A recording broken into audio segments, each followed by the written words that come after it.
Alright, we're live, I think. What's up, everybody?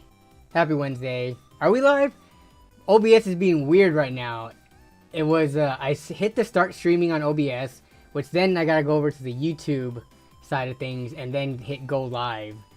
But when I did it on OBS, it didn't send to YouTube real quick, so let's see.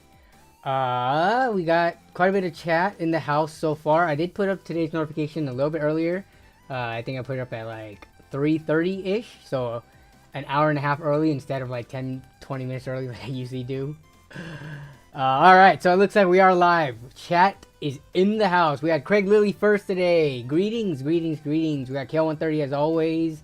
Got Stang 2007, Giant Robots.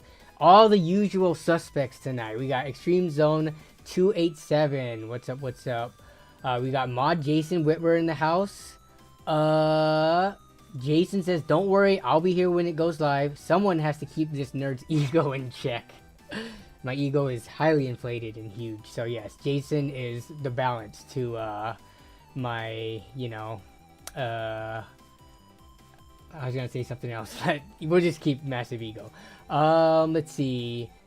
Cammy Hudson says, Best Buy charges over 100 just to look at the PC. How many creators have taken their stuff to Best Buy as like a test? I know Greg Salazar did that, but he didn't record inside just because of like recording laws and stuff like that. Did Bitwit Kyle do something similar too? But yeah, Geek Squad, I'm sure there's plenty of fun content you can make by setting up your computer to have issues and then taking it in and seeing how much they try to charge you and what the problems are. But yeah, I don't know though. That was years ago. When Greg did it. I mean, that must be like 3 or 4 years ago now. I'm sure Best Buy has seen that video and hopefully like redone their training and stuff like that just to improve. But yeah, let's see who else we got in the house. Anyone bought or plan on buying the 7800? Yeah, it was 7900, right? You corrected yourself. 7900 GRE. That's what, 550 bucks. I didn't like do a whole bunch of like research on it. I just looked at some quick benchmarks and some performance like comparisons, and it looks like it's about 5 to 15, probably on average. Like, I would just say a safe answer would be to say around 10% faster than 7800 XT at 500 bucks. So it linearly increases the price to performance. And at that point, 7900 GRE in my book it's like if someone was building a PC or if someone had $550 and said, I need a graphics card, what do I buy? I would point at that, assuming, you know, there's no bias or need for NVIDIA specifics, right? Because 7800 XT, pretty good value drop. This is kind of like a slightly beefed up version, which increases in price linearly based on the price increase. 10% more money for 10% more performance. That's what it looks like to me anyways. But I'm curious to hear you guys' thoughts too.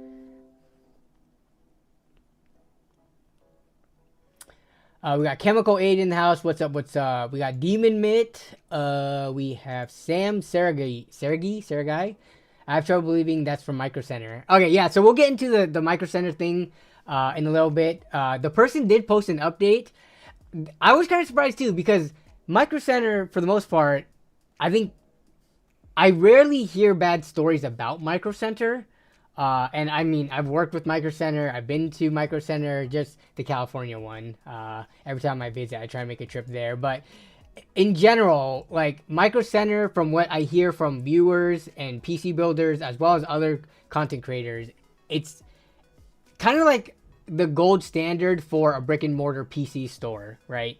So to hear something like this, no company is perfect though. Even the greatest companies always have slip-ups, or there might be like one uninformed employee that messes things up, but it's just how they deal with it is what you care about, because everyone eventually messes up. It's just how you fix it is the more important thing. So we'll get into talking about that in a little bit though. We're just still hanging out, letting people get their drinks, use the restroom, and making small talk. Yeah. Donut Farmer says, I recently won the Avatar AMD CPU and GPU bundle. Also bought my dream case, the Corsair 5000T. Very excited to build my PC with already having 3 parts. Yeah, Jason says you have 90% of the costs. Let's see. 5000T. What was the CPU and GPU bundle? Because all you need left is what? Storage, RAM, power supply, motherboard. Am I missing anything? And then maybe a cooler, assuming you want like an AIO or like a beefier cooler. Yeah, you have a good chunk of it already, so that's nice. Okay, I saw the Super Dono. We will get to that. Let me see. We got Hazard Me. Kevin Ngo is back. Kevin, I hope you're feeling better from last week. Did you find out what it was? Hopefully it wasn't COVID, but aside from that, hopefully you recovered quickly. It's been a week since, so. Let's see. Yeah, we got Chase Atwood, Edward, Luke Silver, R Flat, Tech Drama of the Week. Review Tech USA fires his editor without pay. Really?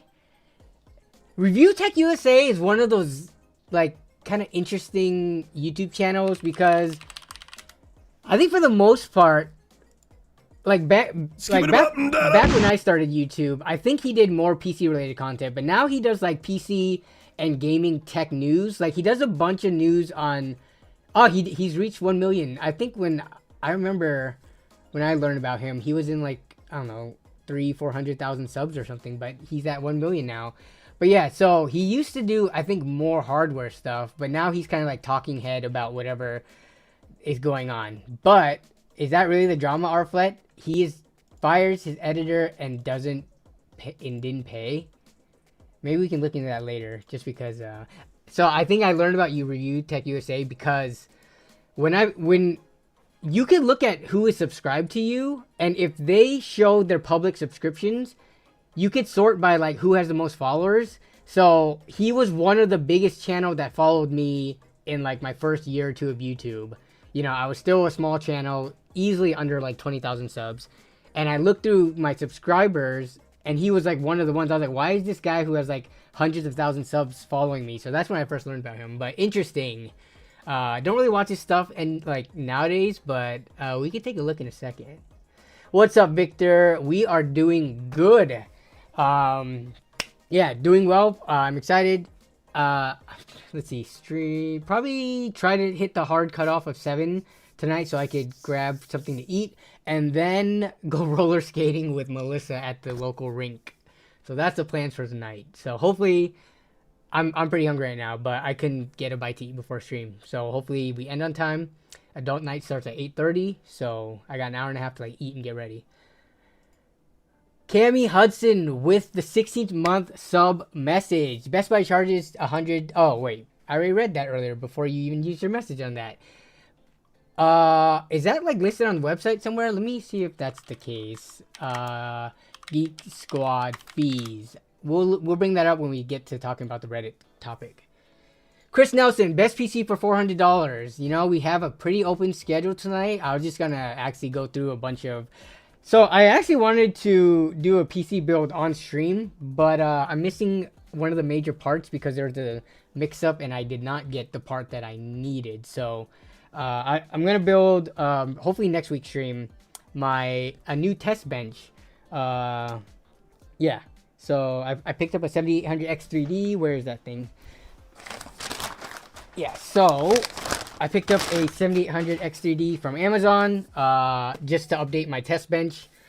And because right now I'm basically working with the 5800X3D, and this thing is a decent amount faster. So I'm going to be building a system around this. And yeah, just waiting on one major component. Stephen Jordan says, I like Micro Center. I don't have one near me, but $160 a year, literally anything. But for $160 a year, literally anything I buy ever from Best Buy is covered under their member. Can't beat it, man. $160 a year. So this isn't like a typical warranty that you buy per product, right? You're saying $160 a year, then anything after that you buy from them is covered. That's actually pretty good. And Best Buy prices are pretty good. Like if you're talking about PC hardware, Best Buy has very competitive prices with like graphics cards, CPUs, RAM, storage, cases. I mean, it's pretty much the same as Amazon or Newegg, you know, if you're not talking about things that go on like sale here or there. So yeah, if all that's covered for $160 a year, on top of like if you buy TVs, laptops, or anything else there, that's pretty dang good. What is this $160 a year thing? Let me look into this more. Is that like their some like pro membership or something like that? Geek Squad more like Death Squad, yeah. I mean, it seems like people have differing opinions on Best Buy. Best Buy is closed down here, says DJ Killer. All the Best Buys around me are pretty much still, you know, open, and it seems like business is doing well. I like Best Buy. Like, it's pretty much the only brick and mortar that we have, or where I live anyways, ever since Fry's shut down, to get actual like PC peripherals and hardware. Other than that, there's like Walmart and Target, which the selection is definitely a lot worse. And then we don't really have computer shops around here, so Best Buy is kind of the best we got. All right. So yeah, maybe we can talk about the best specs for a certain price range after we get through the topic for today. But I'll write it down just so we don't forget. 400 to 450. Maybe we can do a PC part picker list. Also, if you guys post to the Discord channel stream submissions, that's where I won't lose it. Because if I forget or something like that, I always go to Discord channel submissions. And Demon Mint, we could also watch your little trailer that you made too for Grand Theft Auto. So we can get to that later on. Review Tech USA is a drama channel. Tech and gaming drama, yes. Yeah. Micro Center is only as good as the individual employees or their managers, because as we're going to see in the Reddit post, it did get resolved. So, yeah. Can we get Nerd on a big budget for an April Fool's video this year? I mean, Nerd on a big budget, for the most part, over the years, has been me building nice computers for my friends who ask me with a certain budget. They're like, hey, can you help me build it? I actually have a friend who, my friend Chris, actually, the one that stopped by stream the other week, he's still on a Ryzen 1700 and a GTX 1080. So if he has a big enough budget, maybe that could be the expensive PC build video. Which, the test bench is going to be a pretty expensive PC. Because Corsair actually sent a good number of parts. They sent their one link stuff. So that's just like, you know, the most newest premium, reduce all the clutter cable management. So yeah, we'll see how much that. I haven't added up the total cost, but the graphics card and CPU alone is already adding up to like $900, I think. So that, I think the overall build is gonna be maybe like $2,500. Even when I go expensive and stuff for a PC build, it's usually not more than like $2,000, $2,500, which in the grand scheme of things, compared to other channels that do expensive builds, right? I don't think I've ever passed the $3,000 threshold mark for a PC build, just because at that point, it's hard to justify. And if someone's coming to me with their money, I will rarely say like, oh yeah, just spend all the money you have. I will try to help them save money too, so. Token Tech says, would not recommend the Philly Micro Center. Why is that? Anyone else with a Micro Center near them that they kind of don't like or haven't had good customer service with? Curious. Want to build my PC on a stream? Lol. You know what? I would actually be open to that. It would be, we would have to work it out logistically, but like if people want... And we would have to set up, like, you know, you pay for the parts. We'll look through the parts list. You have to pay for the parts and shipping to you. But I would basically order the parts, build it on stream, get Windows installed or whatever, and make sure it's running and stuff like that. That would be fun to do. But I don't know if people want to spend, like, the $60 or $70 on top of whatever they're already paying for the PC to have it shipped to them. But that would be something that could easily fill up a whole stream. Like building a computer, doing cable management and stuff like that. That could easily eat up 2 hours. So, yeah.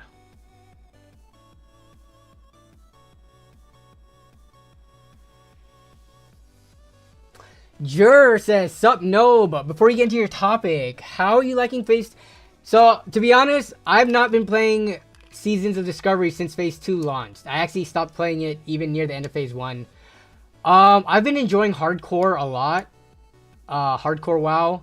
I got my Hunter up to level 60 as well. Unfortunately, I lost my Warrior. I lost my level 60 Raid Geared Warrior to my own mistake. I used that Ultra Transporter Gadget Zan, which sometimes makes you fall out of the sky. And I had my parachute cloak on, but when I went to use it, it didn't work. So I died to fall damage after gearing up to like pretty much... I was ready to do Nax. I had no Nax gear, but I had like BWL or close to the equivalent of gear. So that sucks. But yeah, I've been having a lot of fun on Hardcore.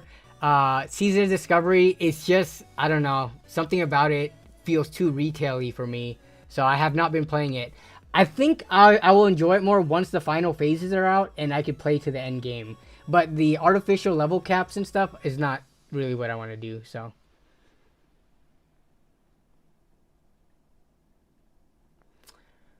Let's see.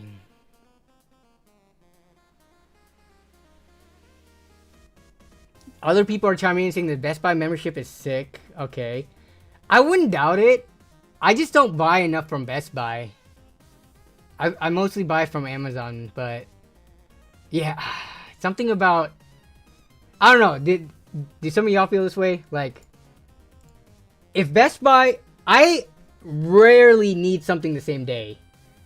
If I want to buy something, let's just say like a 1 terabyte SSD, and they have it at Best Buy where I can go pick it up right now in person, or they have the exact same price on Amazon with free Prime shipping, and it'll come to me in 1 to 2 days, because that's how most electronics are, especially in Seattle here. We have like the freaking distribution center. It's like really quick to get stuff here. I would rather wait the 1 to 2 days than have to get into my car, drive to Best Buy, park, go in, buy it, and drive home. Get traffic, waiting in lines. I don't know. That's just something that I would rather be patient and not have to, you know, leave my house to do. It's different than like when you order food or something, going to a restaurant versus DoorDash, because on Amazon, there's no additional fee or cost usually. Like the MSRP and stuff is the same with free shipping. Whereas I will do that if we want to eat at a restaurant instead of doing DoorDash or Uber Eats because of the stupid, ridiculous fees. In that case, I don't mind getting into my car, driving to the restaurant, because then, you know, you save like, I think on average with the fees and tipping and stuff, you probably per like 2 or 3 person order, you can save like 15 to 20 bucks just by going to the restaurant yourself. Like, that's how bad the fees are. Even more if you're, you know, buying expensive stuff, so.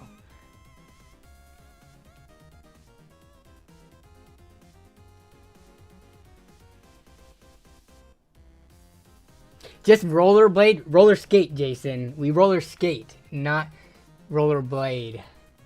But, dude, I have not roller skated outside yet. The rink is, like, nice and, you know, what's it called? Treated wood surface, whereas outside I would probably die going over a rock. And then Wiener Schnitzel still. Chris, what's up, Chris? Still with the Wiener Schnitzel. One of these days, I'm gonna go before stream, grab Wiener Schnitzel, and eat it on stream to satisfy Chris. He's been on me about this for like years. They recently increased the DoorDash fees in Seattle too. Look up the new ordinance launch. It's crazy. I mean, in my household, there's 3 people who live in my household. Me, Melissa, and her little sister. I am the only one who is willing to go drive to pick stuff up. Melissa and her sister, they get stuff DoorDashed. Well, I don't care what her sister does, but Melissa, because me and her share finances, Um, I get on her case about door dashing all the time because of how expensive it is. It is ridiculous. Kyle was telling you it was double. Yeah, yeah, man. But for food, I don't think it's worth. Our local DoorDash has the Best Buy as an option. Nothing like ordering a 2 terabyte M.2 and having it delivered 30 minutes later, but also paying the fee and tipping for it. No, so funny that you say that, Jason. She's actually moving out this coming weekend. So basically, Melissa, ever since she left her house, her and her sister have been living together. So and then once we bought this house together, and even before when we were renting, so I basically we've lived with her sister as a roommate for, what, 6-7 years now? So it's been a long time, but she's moving out. So then we're finally going to have the place to ourselves. So, but, I mean, we were getting rent, so that was nice at least. Chris is still stuck at work. Shoot you? Why are you stuck at work? It's coming up on 5:30. It's time to clock out. Okay, we're going to get into the topic now with this comment. So, Arflet says, I got the 2-year extended warranty from Micro Center, and the guy said if the thing breaks, you can get credit on purchase price and apply it to a newer model. If the thing breaks, what are you talking about here? PC hardware, TV, or just anything? 2-year extended warranty. How much does that cost, though? Is it a percentage of the item, or is it just a flat number? Because if you're buying like a 4090, yeah, maybe that makes sense. But if I'm buying like, I don't know, a $150 motherboard, I don't know if I would buy like a $15, $20 warranty. That just doesn't make sense to me. Okay, but let's get to the topic at hand today. And let's see. So I opened up a... Okay, so this is the post. So we're going to read through it. This was on PC Master Race. It's funny that... So like I've been... talking about in previous weeks, I don't use Twitter anymore just because it's become such a crappy website. A lot of people have told me that they've never used Twitter because it was crappy, but I actually used to use Twitter a lot up until basically when Elon acquired it. Then I got way more bots liking my stuff with like these booby pictures and like fake OnlyFans or like viruses or like all that stuff. I log on to Twitter now. I don't like interact and leave comments and post much, but I always have new notifications, and it's always bots liking or retweeting or commenting, you know, their OnlyFans on my my old posts from years ago. So, but more recently, because I use that less, I've been just randomly Redditing more, and I came across this. This was on PC Master Race, which is probably like the biggest PC subreddit. But I thought this was interesting because at first the title says, Reddit is a trash can site to me. I don't even have an account there. Refuse to have one. So I think with anything, YouTube, Reddit, Twitter, it just depends on what you are subscribed to, what you follow, etc. Things like that. So I would agree with you. There's a lot of crap on Reddit, but there's also a lot of good things too, right? You just kind of have to sort through it. The stuff like that I'm bringing up now or that I brought up in previous streams, this is the stuff that Reddit all of a sudden just said, hey, this is a popular post on the subreddit. And I look at it, I'm like, oh, that is pretty interesting.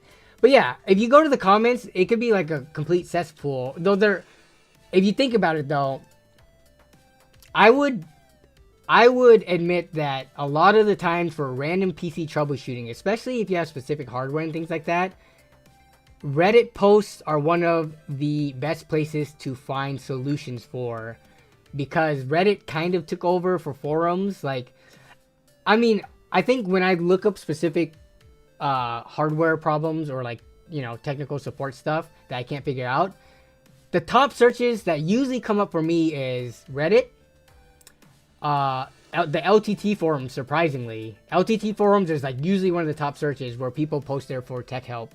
So those usually come up. And then you got Quora, which I never put much weight into. Like, I don't... Do any of you use Quora? I don't use Quora, but it's one of the top searches.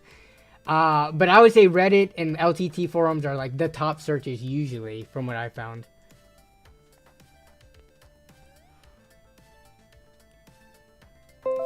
Demon Mitt says, Reddit is trash if you go to the main page. You have to filter... Yeah. You do have...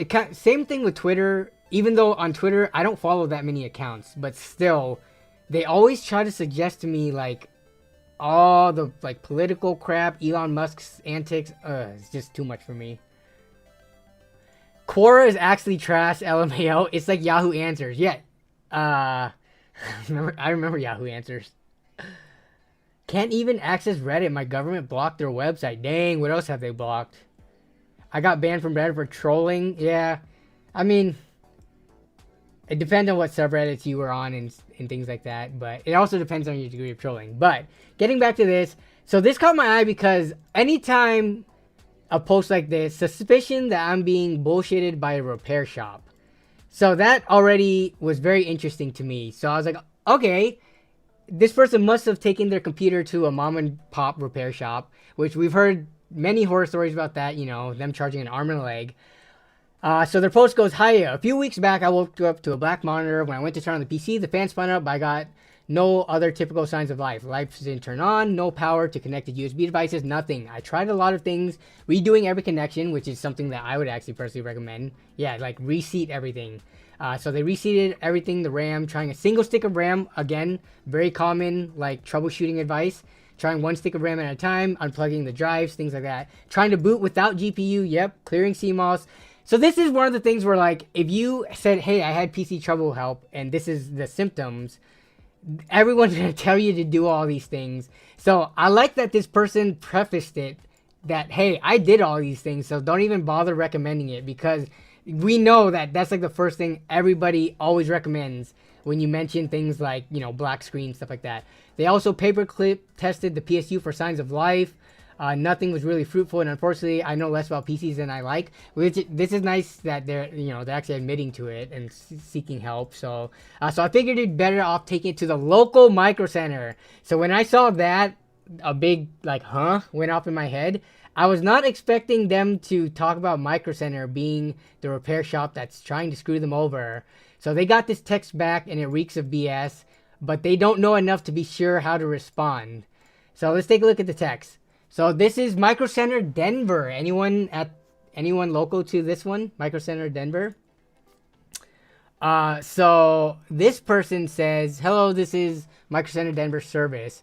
I'm working on the diagnostics and I have some good news. So far your RAM, power supply, GPU, and drive/OS all seem to be okay and testing fine. So I'm assuming what they do is that they take their hardware and they test it with known working hardware. And the first part of the message actually seems just fine, right? They're like, hey, this seems like a pretty detailed response. I don't know if I would expect Geek Squad or Best Buy to give something like this. So it all looks good so far. And then you get to this part of the text. I would like to test your CPU and motherboard, but your CPU cooler is a bit too dusty to remove to gain access to those components. So the CPU cooler is too dusty to access the CPU and motherboard. If you would like to proceed, we will need to replace the CPU cooler for $80 in labor. So that's just labor, $80, plus the cost of the new CPU cooler that they decide to pick. If it was $80 in labor plus the coolers included, that might be more justified. But $80 in labor for, let's read the issue again. But your CPU cooler is a bit too dusty. I don't even know what that means. Like, have I ever had a CPU cooler that was too dirty to remove? That would require any amount of labor that you would charge money for? I don't think so. Let me know what you would like to do to proceed. Well, I guess it's a good thing that Micro Center just didn't go ahead and do it and build them. But yeah, this seems like a little bit extreme. Isn't Shauner is that the one that he goes to? Shauner, where are you at?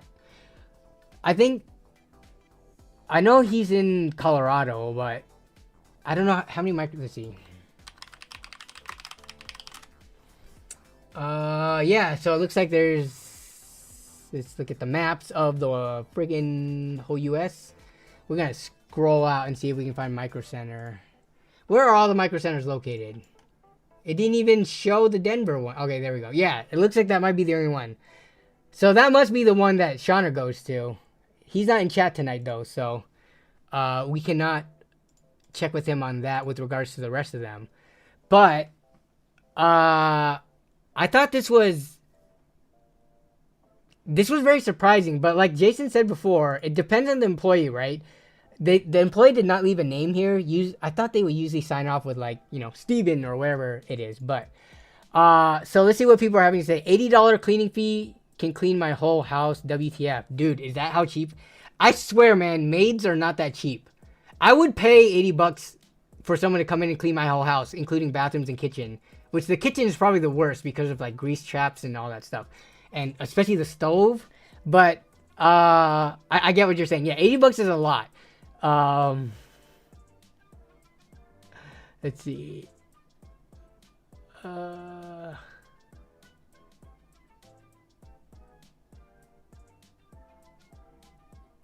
Shin the repairman. Yeah.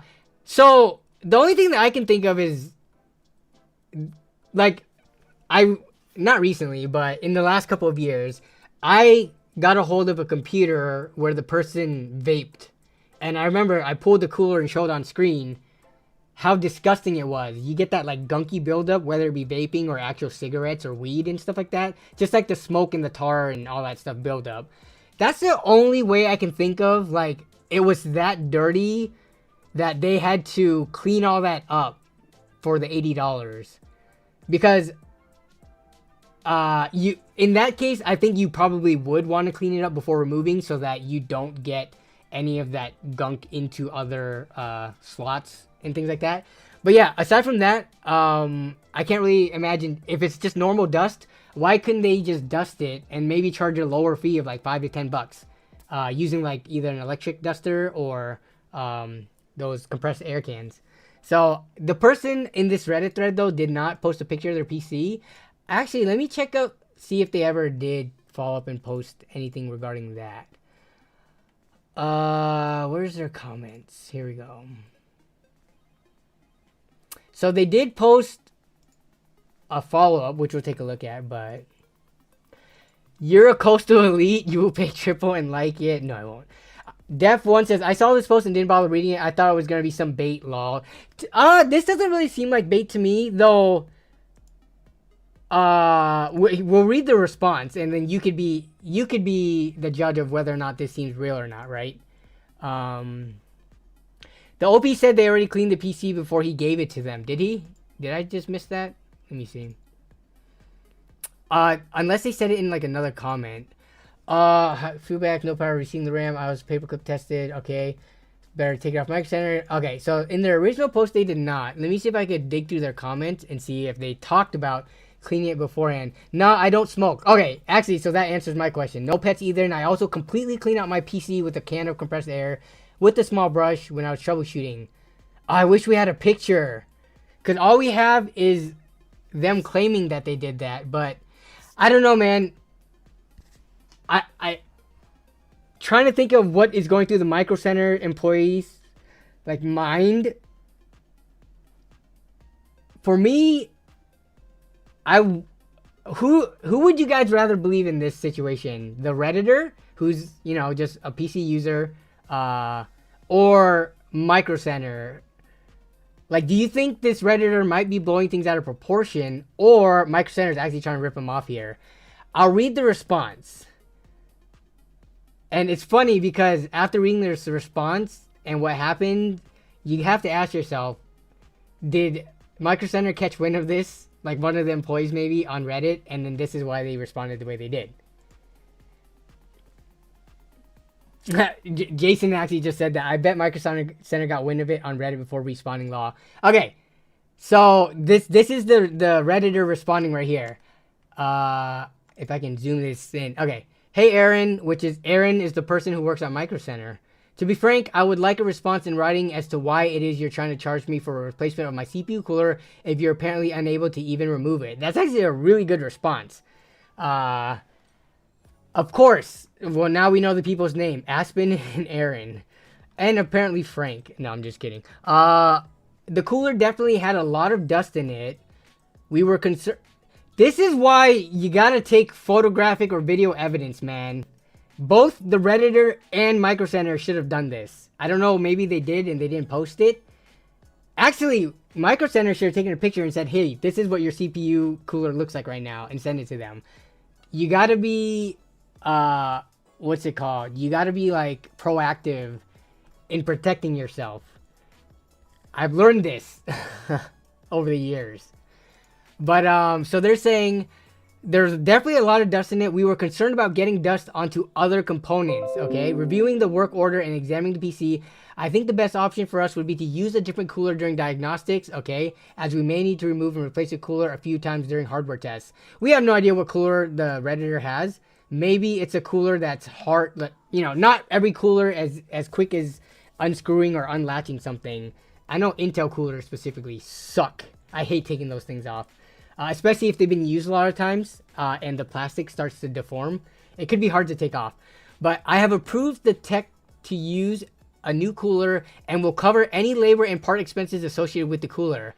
I have also approved the tech to leave the new cooler in as an upgrade due to the confusion in our text. We will be moving forward with diagnostics and will let you know what we find. Thank you for your feedback and letting us step and make this right for you.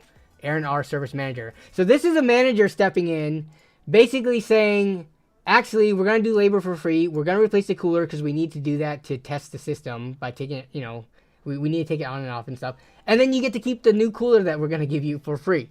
So they basically resolved the issue above and beyond, which goes to show, potentially, if you have an issue with something and you make a loud enough noise on the internet about it, we don't know for sure if they caught wind of this on Reddit, but looking at the situation, it doesn't seem like it. A service manager responded now, huh? That's strange. So what, it could be a number of things. It could be that they caught wind of it on Reddit and they're like, okay, we need to squash this before it gets any bigger. It also could be they didn't see it on Reddit, but if you were a service manager and one of your employees who's like new or maybe in training or something, and went and tried to charge a customer $80 for it, how would you deal with it? Especially if you got a response like we got up here. This basically is challenging Micro Center as to like, what the F are you on? Why are you trying to charge that? If you were a manager and you know how cheap labor is or how easy it is to replace a cooler and to give them potentially like, I don't know, a $20 to $30 tower cooler, would you just squash it right there and say, okay, my employee effed up. This isn't going to cost us much. Let's just make it right. And, you know, this will be good for a reputation. What would you do? Right? So I can see it from both ways. I don't necessarily think that Micro Center saw the Reddit post and is only doing this to save their own butt.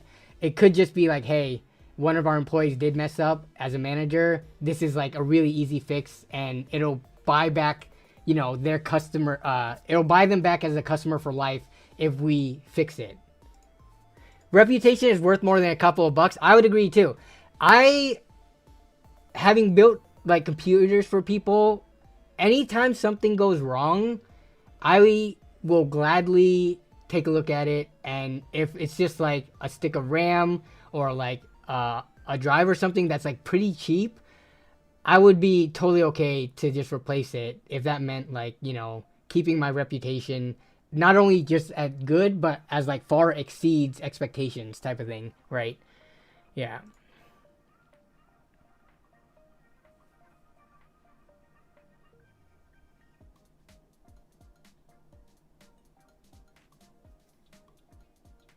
It could have just been a misunderstanding, which, I really wish we had pictures. So like if we go to this person, I don't think they posted any more about this.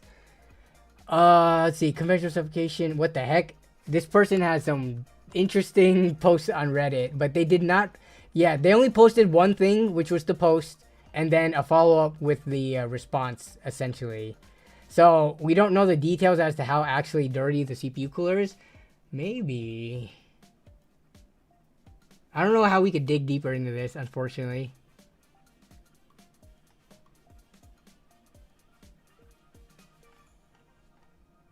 You think this is all fake? The thing, I'm usually a pretty skeptical person, but everything about those messages seemed like it could be more real. And then I think like, why would you do this for fake internet points? That yeah, there's plenty of people out there who post fake things or do reposts and stuff to try to get karma either on their posts or the comments. It seems real enough to me to pass. So I mean, I would, if I had to bet on it, I would think this was a real interaction. But maybe I could call the call the Micro Center and see what was up. That'd be such a waste of their time. Check their post history, probably posting on trees. I mean, okay, now we're gonna try to go. we're deep diving here. This is I mean, violinist, bouldering, 2-sentence horror, teenagers, MTF. What the heck are these subreddits, man? MTF. I hate my voice so much. MTF. Is this like transitioning? Transgender. Okay. Okay. Yeah. Trend. I mean, climber girls. I don't know if there's anything about this that would tell me that whether or not this is fake or not.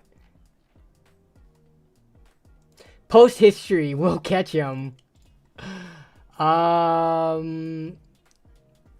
See how long their account. I mean, their account is from 2020, so it's coming up on 4 years old. It's not like I wouldn't suspect them for karma farming just because. I mean, look, they have like 6,000 in each. To me, that's not a ton.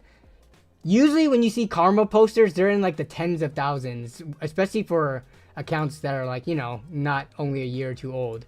This seems like a normal amount for people. Like, you guys weren't... Actually, I don't want to bring up my Reddit account.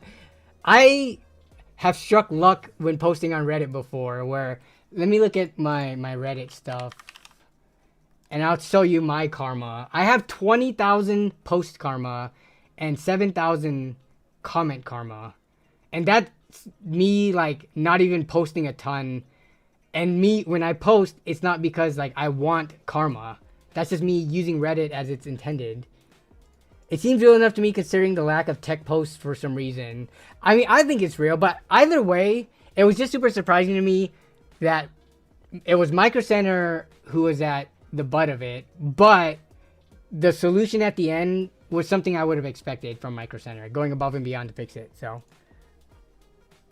don't want to show us your Reddit? No, there's nothing on there to hide. I promise you. Yeah, it's just my Reddit. So my Reddit account is from June 2012. Let me just say that there are things on there that I just probably don't want people to see from my earlier days of Reddit. Not that it's malicious or bad or anything like that. More of just it's embarrassing. It's definitely not bad. I don't like do that, you know, I don't do hate speech. I don't, I'm not malicious or violent towards people. It's more of like, it's like going back to opening your Facebook, you know, from when you first had an account years ago. Like, why did I post half of this stuff? It's embarrassing. Yeah.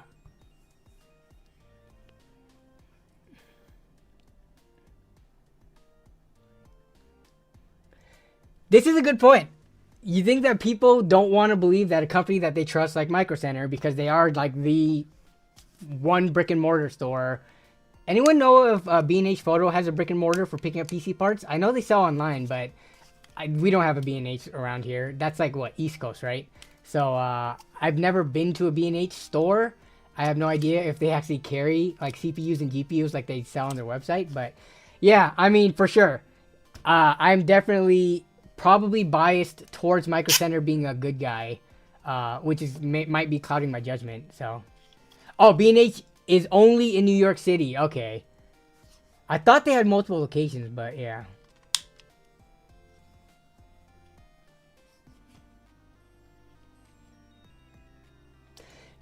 Did you know that when you get a post on front page and the #1 spot on Reddit, you get auto invited, called the 0.1% club, where they pretend to be snooty? Yeah, because Jason, your post with Kyle and that other random guy that looked like him, like a mini version of him, got like to the top, right? So I don't think I've ever gotten Reddit 1% or #1, but I recently checked my Reddit messages. Did you guys know Reddit, they have like an IPO or something going on right now? Reddit users can participate in the company's IPO, which is initial public offering. So basically, you can buy. Reddit is going to be like a stock coming up soon. So I don't know who got invited to buy Reddit stock ahead of time, but I got the invitation. I don't know if you have to reach like a certain account age, karma threshold or something, but yeah, you could buy shares in IPO typically reserved for remaining institutional investors. So they are inviting a select number of people to participate in their direct share program. I was invited, but I'm not buying Reddit stock. Are you kidding me? Reddit as a business, I don't even know how they're still afloat. Like, if we go look at, what is this? An ad? Okay. If we go to Reddit, like, as a website, right? How are they making money, aside from Reddit Gold and stuff like that? So we do look like we have promoted ads and stuff like that. But it like, kind of blends in. And let's see, how many ads do we get versus normal content? It looks like less than Twitter. Twitter, when you scroll through, it seems like there's way more promoted stuff. Oh, here's another one, Air National Guard, and then we keep scrolling down. I mean, even then, given the amount of server space and stuff, and how many posts and subreddits and all that, it's hard for me to imagine it's profitable. Reddit has never been profitable yet. Yeah, so I don't know. I'm not a big stocks person, but why would any of you out there, are you gonna buy into the initial public offering? But neither has Uber, so yeah.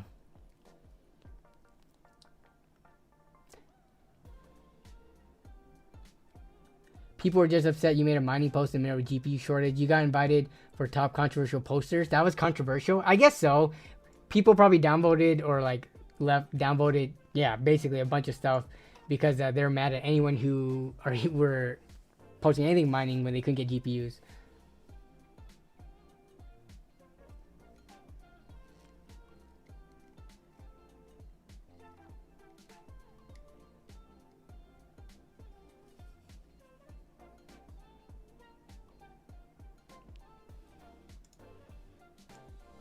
Let's see. You posted. This was your post. Uh-oh. Now we know what Demon Mitt. Well, it's his exact name. But now you guys could go stalk Demon Mitt in his post history on Reddit.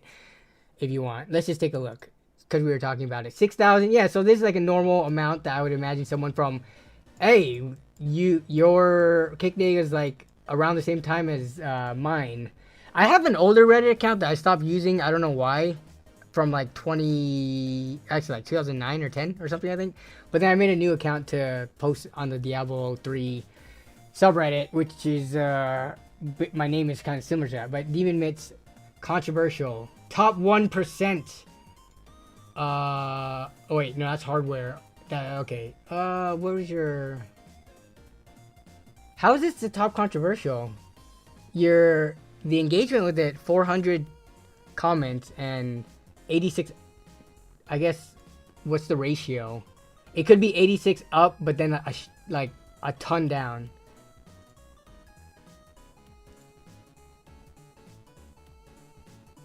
$2,000. Okay, yeah, I remember when Reddit started doing this thing where like they started to like obscure the actual amount of upvotes and downvotes you got. Like what they were displaying was not the actual amount because they were trying to prevent people from gaming it or something. But your post was, NVIDIA has set a precedent that you no longer actually own your computer hardware. This is your opinion. Okay, so you're talking about release with firmware BIOS. Oh, okay, so basically, yeah, this is when they were doing the, what are those models called? The lower mining rate ones. Why is it? I just bought one recently. Let me try to think of it before you guys give me the answer. Oh my god, it's not coming to my mind. What were those specifically low mining capability cards names? Okay, I'm not gonna get it. LHR! Low hash rate. There it was. Okay. So this is, you were basically complaining about it, it looks, or not complaining, but venting or posting your frustration about it. Is that's targeted. The end user is paying full retail for the graphics card, but NVIDIA decided users are not allowed to mine crypto. Okay, so let's see what people are saying. Consumer professional features aren't split. Both AMD have SKUs that are targeted. Okay, so that was a reasonable response. I'm trying to look for the responses that basically say screw you because you're a miner. To play devil's advocate, it's hardware. It hasn't been released yet, so okay. Downbeating. Okay, so all these actually seem like pretty reasonable responses. It's not like anyone's like flaming you. Crypto mining should be banned. Okay, well, here's the first one that's kind of like a quick. Too young to remember flashing Quadro BIOSes. Ophi's post history includes multiple posts to a nice hash. Keep that in mind as you share his post. Yeah, so that's a miner getting salty because NVIDIA ruining his precious, crappy mining farm's efficiency. Okay, so then you start getting to the part where people lose control and start yelling at each other. Got it.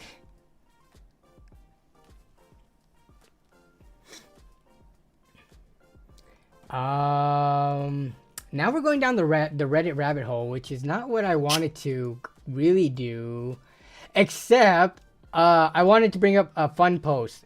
We're all over the place tonight, but we will get to the questions that people had if they're still in the chat about a $400 to $500 PC, which I think I can point you to Jason's newest video if you want to answer that. I recently did a $350 PC, just like add $100 worth of stuff on top of that, and that's your answer as to what a good PC would be right now. Probably get a rare CPU, but I thought this was another upvoted post that I thought was pretty funny. A friend sent me pics of his $4,000 PC. I cannot believe what I'm seeing. He said to me he's had his PC for a couple of years now, but he never plugged his case fans in. I was telling him that it probably isn't difficult. I was willing to help him do it. He obliged, and he said he didn't even know what the connector was, since it was his brother and his dad that picked his parts and built the computer, and his brother rage quitting plugging in the fans. Yeah, that's not something you want to do. You don't want to get help from people who don't actually know what they're doing when building a computer. It looks like his motherboard is mini ITX, which is strange because his case is a big case and it supports up to ATX. Cables everywhere. SATA cable at the bottom is apparently his fan. SATA cable at the bottom is apparently his fan controller, according to him. But he said his brother was trying to plug it into the motherboard. I mean, yeah, you can plug it into either one, depending on if you use a hub or not, or you can go directly into the motherboard. RGB on the case is the only thing that they bothered plugging in. Why would you buy an all-white CPU cooler if the rest of the PC is black? His $4,000 PC has a 3060 in it. Even during the pandemic, this is a little bit extreme. Here's the picture of the $4,000 PC. What is this cable management? Can I zoom in? I can't. But we can go to the side. So here's your here's your ITX motherboard. I mean, usually when you go to micro ATX, you go down to this set of standoffs right here. So your gap's only this big, but it's like double the gap size. What is this cable management still, though? Even if you are the first-time PC builder, I don't know if this... I don't know if this would be the result. And I mean, the dust inside is whatever. Plenty of my friends have let their PCs get dusty, so I'm not going to get on them about that. Oh my goodness. Can I zoom in on this? Okay. Not really. Why can't I go to the image address? Oh man, it's not letting me zoom in and out of this. I kind of can. Come on. Ooh. What are... There's like chunks. That looks like more than just chunks of dust. No, I am doing it, Jason. I opened it in a new tab. But for some reason, it still took me to like... Usually it takes you to just the image. The way that the image URL on this one is like Reddit specific. So it still keeps me on Reddit. And I have to do some funky stuff with the zooming in to get it to scale well. This is odd. I usually open up images from Discord, which doesn't have this problem. But Reddit seems a little weird. This looks like the Corsair, like their X series of the glass front. But... Yeah, this is pretty pretty bad.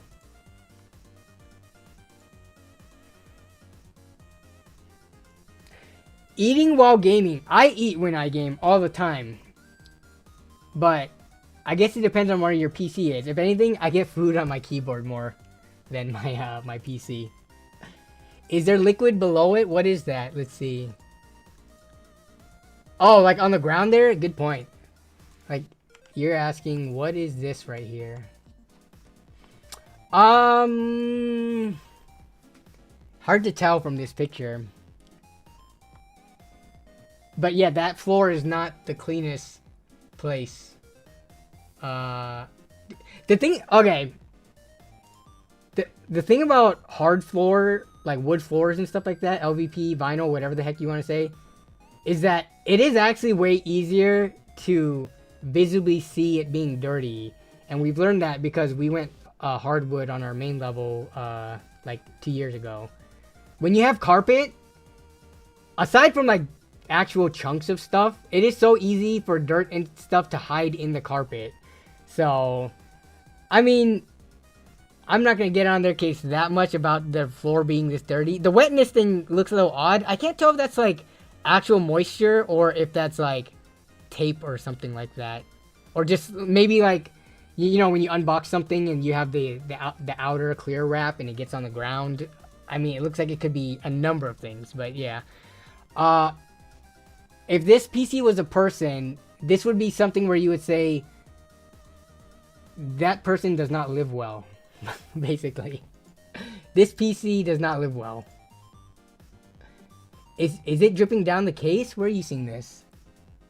That's not what it looks like to me. It looks like a Capri Sun wrapper under it. Yeah, that's what I'm saying. Not like a Capri Sun straw wrapper or something. Just some kind of clear trash, essentially, that's reflecting. But it's hard to tell. The Bam Margera of PCs, that's a name I haven't heard in a while. Bam Margera. Okay, let me see. So let's go into this post. I think the cooler is a new form of sun from the first picture. Dude. That, the exposure and the white balance is, yeah, you can't even see what cooler this is. This looks like, what? Oh, it's an Enermax cooler, actually. It's some kind of white Enermax cooler. Very odd choice, I would agree, though. Dude, actually, if you look at the ITX motherboard, looking at the ITX motherboard, it's even more apparent. Like, yeah, there's the bottom gap that's very noticeable, but even the forward and backward, like forward, aft, that gap is also super noticeable here too. This is just such a tiny motherboard in here. Gamers are gross degens. You're a gamer, Jason. That means you're a gross degen.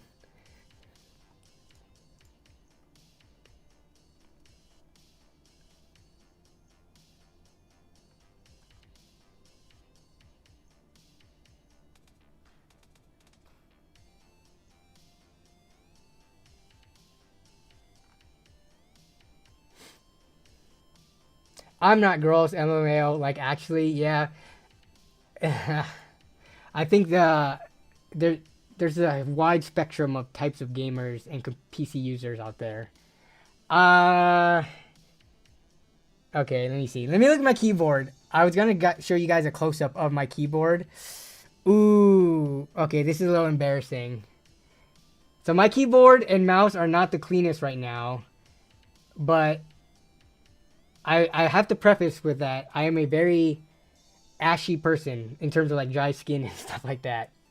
I'm not going to show you, but if you took a first-hand glance, my mouse and keyboard don't look that dirty, but if you take a closer zoomed up look, it could look pretty gross.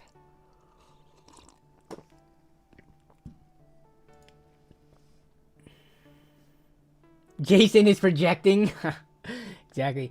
Danny's keyboard is covered in soup and neck beard drippings. I will say, on multiple occasions, I have accidentally spilled soup on my keyboard, causing it to kind of spaz out when, you know, the liquid. It doesn't ruin the keyboard because it's not like there's like capacitors and stuff for the most part in it. It just, you know, forces a key to be like, I guess, open, yeah, and stuff like that. So, I will say that has happened on multiple occasions.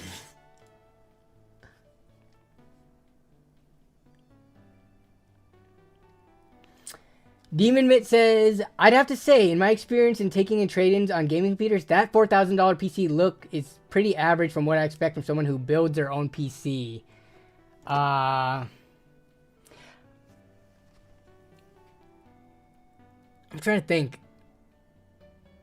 I usually don't buy a lot of like fully built PCs unless it's, you know, a good enough value to do so. But of the ones that I've bought over the years, I can't say I've found one with as bad of cable management as this. Like, I think it takes a certain type of person where to fix this cable management, I don't even think you need like amazing cable management, right? So if you like, there's a big difference between being reasonable with how you do your cables, right? So like if we look at like a picture like this,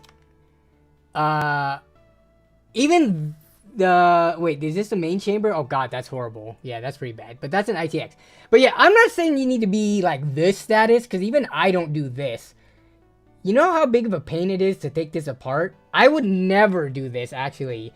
I personally think it's a waste of time while doing the cable management, as well as anytime you needed to upgrade and add more cables in. At max, I would do like one zip tie up here, like 2 zip ties per running length, right? This is just too much. But something like this is more of what I would do. I love Velcro straps. I'm not a huge fan of zip ties just because you basically have to cut them every time. So that just produces more waste and trash. Big fan of this though. But even without any zip ties or Velcro straps, I feel like that someone could do way better than this. Like, it takes maybe 30 extra seconds to instead route your cable through the backside. All this stuff right here, it takes 30 more seconds to, instead of bringing the cables into the main chamber, to bring the cables out to the power supply basement or the rear side, you know? Yeah, Velcro is like, the issue is, depending on what you buy, if you buy like cheaper cases, sometimes they don't come with Velcro. I know like Montech and stuff, sometimes they throw it in. Asia Horse fans or whatever products. But a lot of when they cut corners in the cheaper cases, they just give you zip ties. It's like way cheaper and smaller to fit in the box and stuff like that. So maybe not everybody has Velcro straps on hand, but you don't even need all that stuff. Just put all your wires in the back, even if it's a rat's nest. I think it's still better than this, whatever this is. Yeah, same here. I have on, like, in terms of Velcro, let me see if I can pull all my Velcro out. I have it kind of spread everywhere. Let me know if the signal breaks down, by the way, because I'm going to the back of my basement. I'm just going to try to pull out all the Velcro I have, and it's just cluttered all over the place. Hopefully the sound signal is fine.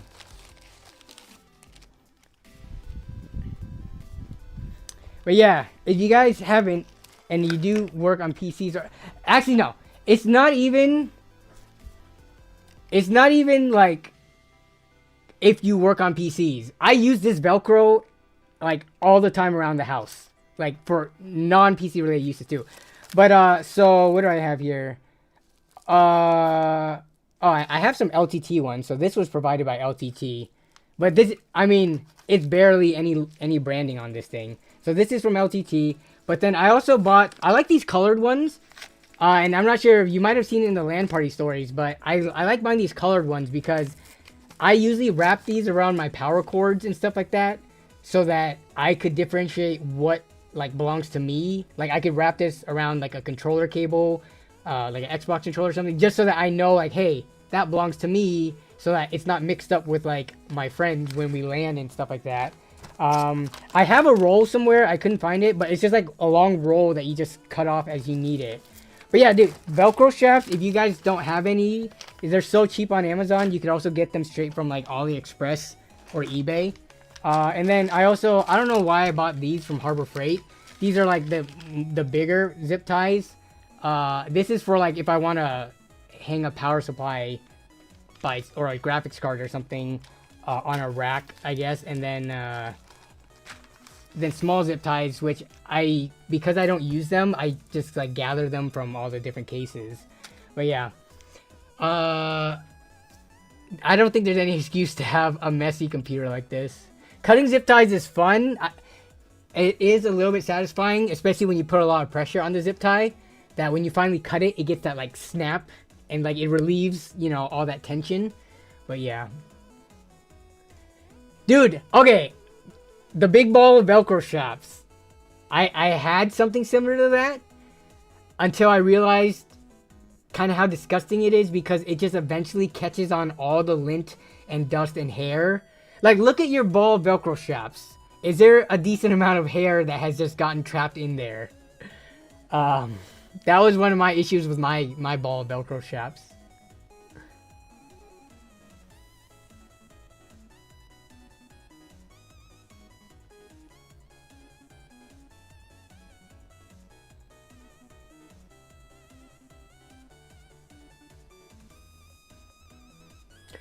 You would prefer, yeah, I would say the same thing too.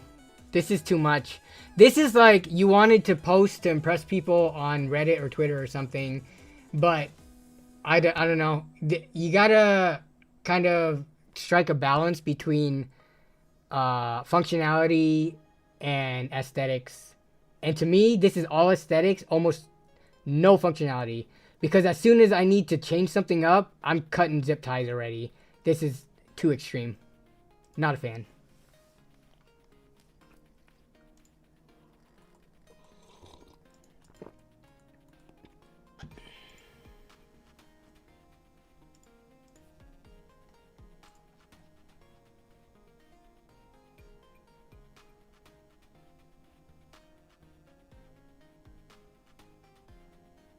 Reminds you of the battle stations that are more like art pieces. Yeah, I mean I've mentioned this plenty of times. Like those here. Let me see if I can find it. Clean, simple desk setup. Like, you know, when you go on Reddit and people post like these amazingly super clean. This one's actually not too bad. I'm trying to find like specific ones, right? Like this. The ones where there's basically nothing there. No one actually keeps their workstation like this, I feel. I don't know. Actually, since we have chat here, can you respond? Do any of you who have like clean workstations, does it actually look like this most of the time? Can I go to the actual post itself? Like this just doesn't seem like a functional workspace because, I mean, I guess they're just clean and organized. This one actually isn't too bad. They could have just like shoved everything into these drawers. But like, let's see if I can find the PC. I mean, do you guys want to see what my like what it looks like right now? I'm actually probably a bad example of this, but I can show you exactly what it looks like. And this just let me make sure I don't have any like tax documents or anything. I'm doing taxes right now, which is not fun. But let's see, Droid Cam. Let's see if I can. I'll show you what mine looks like versus the video that I showed. Actually, I'll admit, let's see, nerd on a budget. Basement tour. Okay, so we'll find the video of it to show you versus reality. Listen. Versus like, you know, fantasy. If it isn't covered in random knickknacks and crap, it's staged. Okay, so here was the, where's it at? Where's my, do I show a nice, actually it'll show it when I cut into the right here. Oh, I did keep it kind of messy. It was relatively messy, but dude, even this is considered clean, right? So that's what the studio. Let's see if I can get this. 1K. Got it. Hello? Can I... Okay, this should connect soon.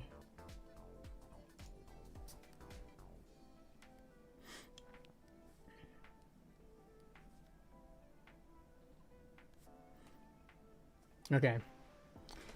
So let me hide it for now. Okay. So this is my workspace. And that's not even considering just like random stuff like that. I know it's messy, okay? I will eventually clean it, maybe spring cleaning. There's a lot of just stuff here. I'm moving fast because I don't want any of the labels that might have my address on it shown. But yes, see, it's kind of a mess right now. I will get to it. But in the video, like this desk right here, you could probably see that. Let's take a look at in the video. I think in the video, the desks were actually not that bad.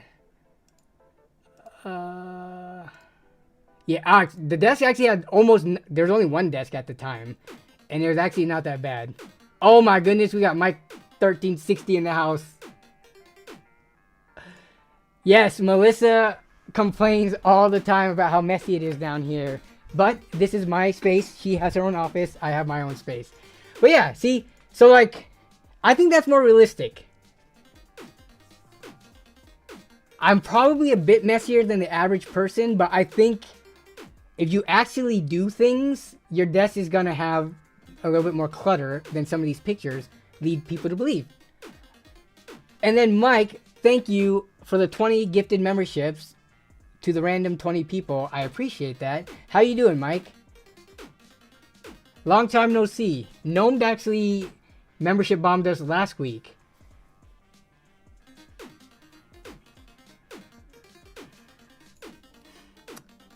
Okay, let me see real quick. I remember last week, I forgot who it was that complained about the Spitfire alerts. So I think the volume is turned down, but let me turn it back up for a little bit, just so we can get a few of them.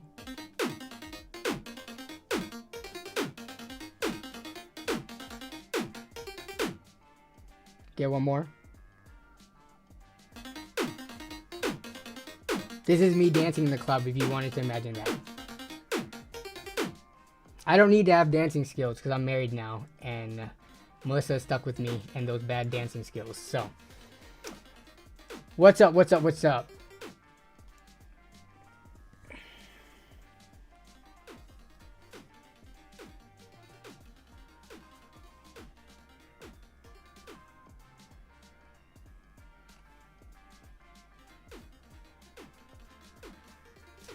See, a lot of people are chiming in. That is also what there's literally me. Looks like my workspace. The desk doesn't look too bad.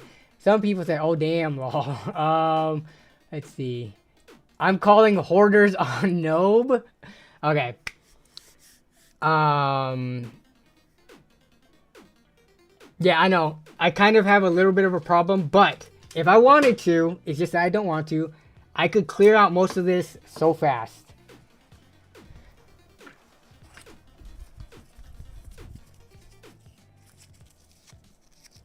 I just have way too many things that I potentially want to do, so I hold on to hardware for a long time.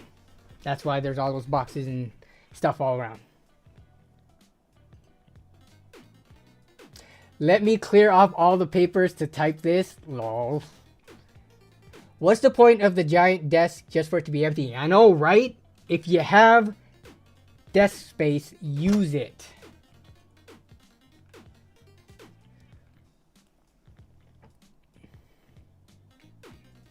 Need to do a proper order. Yeah, I always tell myself, like, hey, I should probably spend just a day or maybe a few days to clean things up. That's what the LAN parties are for. Y'all have seen how clean I could get down here for LAN parties, right? So that is like my biannual cleaning. Actually, no, my annual, because we only LAN at my place once a year. The other one is usually like one of my friend's place. But yeah, whenever I have people over, that's just like my turbo mode of getting everything clean and ready to go. So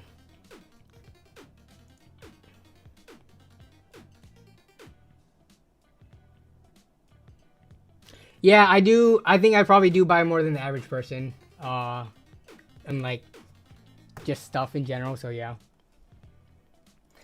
Mike 1360 says, had to jump in for a bit. I'm doing well. Just have been busy with work in college. I know this is probably early to ask, but when's the next planned LAN party? Not too early to ask, actually. The next LAN is happening at the end of March. So actually about a month from now. It's going to be at James's place. So back to James and Tara's. This is going to be an interesting logistics exercise because I think we have 15 or 16 people planned. We have never fit anywhere near that at James's and Tara's. So I don't know if we're going to have to do 2 separate rooms this time around there. So it might be a new layout than what we've ever done. But yeah, that's when the next LAN party is. And there is no video in queue because I already got the last one out already. So yeah, I'm excited for it. Hopefully we get some nice early spring weather, not a lot of rain, get a little bit of warmth. But yeah. Hopefully we could play some survival games like either Pal World, Valheim, because they had like new updates recently, or something like that. I want to play some like a good sessions of survival game. Rob Skits oh man. Okay, Rob Skitsels. Skitlets. Sorry, I just butchered your username, but I am probably the only person that uses their PC with my TV. My space is severely limited. I know a number of people, like, for the longest time, so I don't have a TV down here now, but before this, for the longest time, I used to have, like, a TV in the same room as my PC, and I would have an additional HDMI cable going from my PC to it. This is before, like, casting and stuff like that became more mainstream. So I could throw, you know, YouTube videos or movies and stuff on it too. Nowadays, yeah, I don't know where I would put a TV down here in the basement, so I don't have a TV, but I wouldn't be against it. If anything, every time we upgrade TVs, you know, you have the spare one, which I guess you could sell, but it's almost not worth selling TVs because of how cheap they are. So over the years, every time we accumulate a new TV and we have to, you know, take the old one, like if we try to give it to family and friends and stuff, and once they don't need a TV anymore, we just put it into our spare bedrooms. Like, I think almost every bedroom in this house now has a spare TV just sitting in there for whatever use case.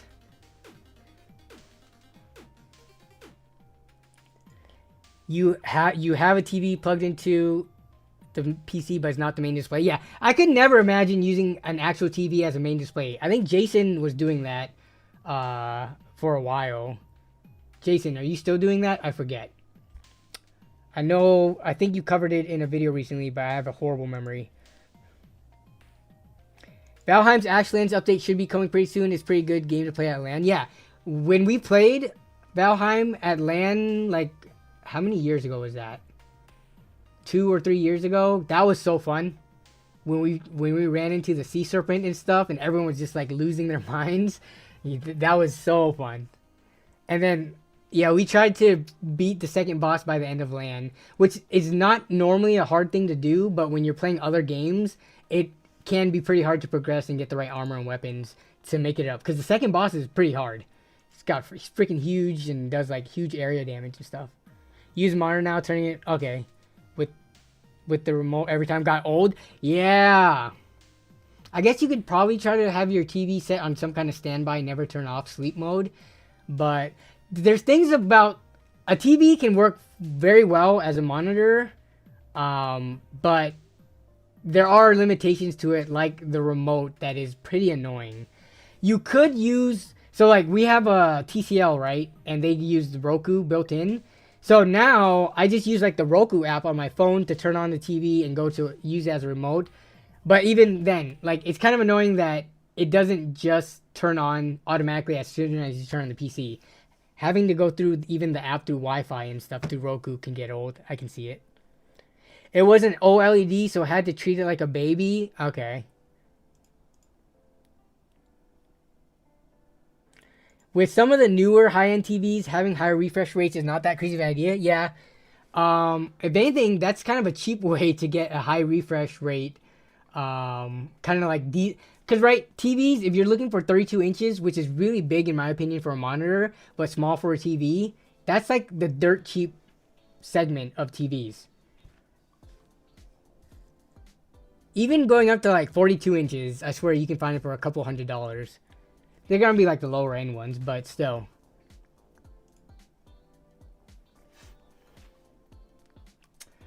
Okay, so somebody earlier asked about a $400 to $450 PC build. Are they still in the chat? Because we could actually do that. While we wait on that though, Demon Mitt actually, oh my goodness, why is this so, what is going on? Oh, this is Droid Cam. Oh yeah, you guys want to see doesn't my keyboard and mouse look fine? Just look at it right here. Doesn't that look fine? It doesn't look too dirty, right? Like my workspace is not like I got crumbs and stuff everywhere. I could zoom in though. If I got close to this, yeah, it looks fine.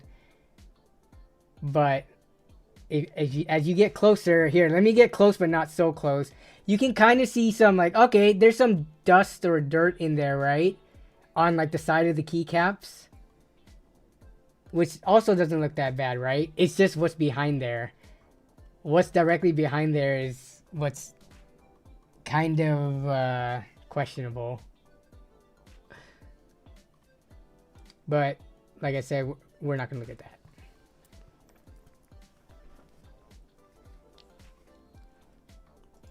Yeah, so cleaning a keyboard is relatively easy when you have a air compressor and like a soft bristle brush that can run through it. Yeah, I do need to do that. It is a very quick task, shouldn't take more than a few minutes. I don't think this needs a deep clean. What keyboard layer is out? Like with all the 108 with no spaces. Honestly, I forget. It is the Keychron, let's see. I think 92%? Is it 90 or 92%?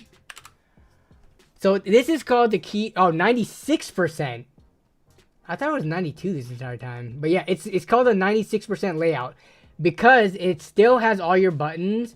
You're not giving up your your numpad, which is the biggest thing for me. You're not giving up, you know, a bunch of these ones. It effectively, because if you look at a normal keyboard, 104 keyboard layout, right? If you look at a normal keyboard, there's just a bunch of empty space. Like you got all this empty space here, empty space around the sides and stuff. Going to this, it essentially cuts all that out and smooshes it together, but you still retain a majority of the buttons. Obviously, I think you're missing what, 96. So this is 100 key. So you're missing 4 keys. I don't even know what keys those are because they're not important enough for me to care. But yeah, I really like this.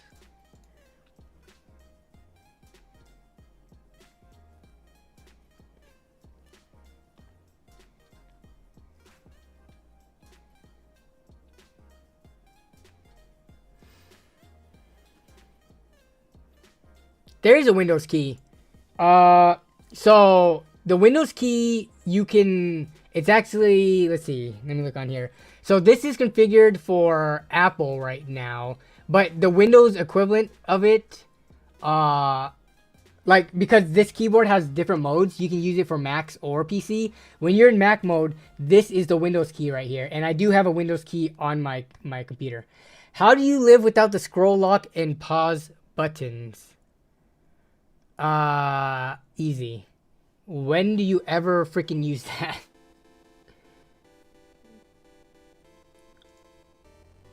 You have the exact same keyboard? Yeah, I like this keyboard.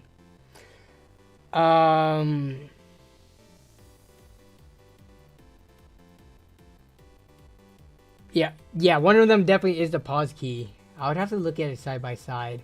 So I don't have pause breaks, scroll lock. I do have print.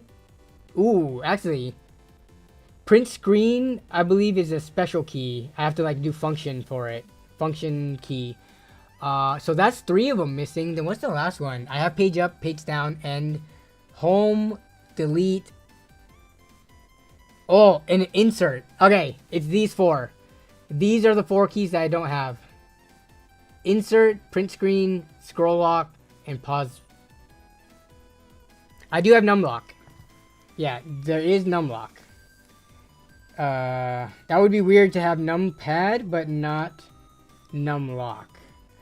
Yeah, so if we look at here. Yeah, so we have numlock here. And then here's the Windows key. So, I mean, functionally, I don't miss a 104 keyboard after having this, essentially. But yeah.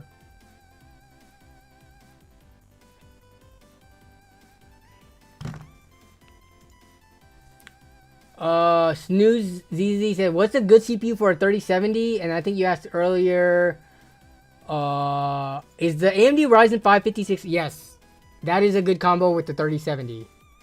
You could use a number of CPUs with the 3070. I would say the 5600 is a good value option to go with it. Like, there's like 4 or 5 different CPUs you could potentially pair with it with this and be fine. But if you're talking about like AM4, you can buy it brand new for a decent price. Yeah, 5600 is a safe bet. You can buy it and not worry that you made a bad purchasing decision. I've just got a cheap little 60% with Gateron optical blacks that works for me. Dude, 60% keyboards? How do people use this? Yeah, Keychron K1. You can usually find them for pretty cheap. I think the one that I bought was like 20 something bucks. But I mean, it was from a no name brand. Yeah, man, like, to be fair, wow, everything is just a function key. Because you still have your page up, page down, home, and delete. It's all here. You don't get a 10 key like numpad. But to have to function your way around everything, even just like here, that's, for me, not having the arrows is a pretty big deal. At least, what's the other one? 80%? 87%? I think the 87% would be the lowest I would go to. Or 87 key, rather. Yeah. Because you get your numpad, or not your numpad, you get your arrow keys, and then you get all this stuff, which you use occasionally. Like, insert, delete is actually useful. Page up, page down from time to time. Print screen, I actually use quite a bit. And then the arrows. Yeah, what the heck is a 75% keyboard? What is that one? There's so many, like, in-between niche size keyboards, too. So this one's... Oh, okay. So this is... So 75% to 87 is similar to 90 to... Or no, to 100 to 104. It seems. Because they just compressed everything in and you lose a couple of keys. But you still have like all these. There's no print screen. You probably have to do some special function thing with it. And then, but you still get your arrows. I also must have a numpad. I cannot do without numpad.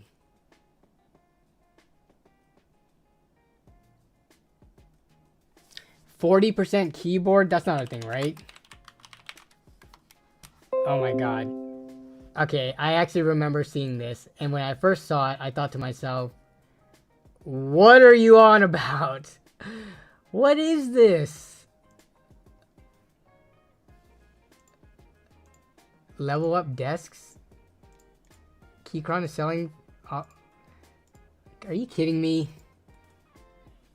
Are you kidding me with this? This is a 60%, which already seems too little. What the heck actually is a 40%? I'm getting different results for all of these, so I'm trying to find one that's like the actual... Here, I might have to go to... Q9... Here we go. Give me a zoomed up picture, please. Only sadists use 80% or lower. So what are we missing here? Pretty much all the F keys, all the number keys above the alpha, pretty much anything to the right of return and delete. You don't even have delete here. There's no backspace, there's no delete. Yeah, num keys all gone. even yeah.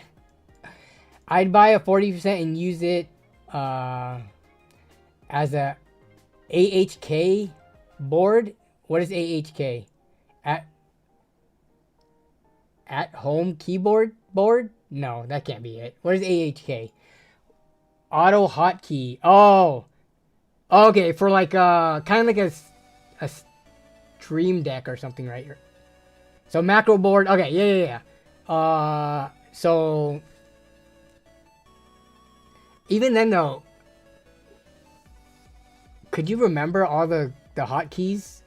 I feel like if I did that, I would need it to be like an electronic display on each of them so I could visually see what they do. I'm not going to remember that G does this in OBS or N does this, M does that. That'd be way too hard to remember. $150 for hardly any keys? Yeah, what is the use case for this? I mean, it's so that people who need to type rarely needs numbers and needs to maybe travel with it or make it compact.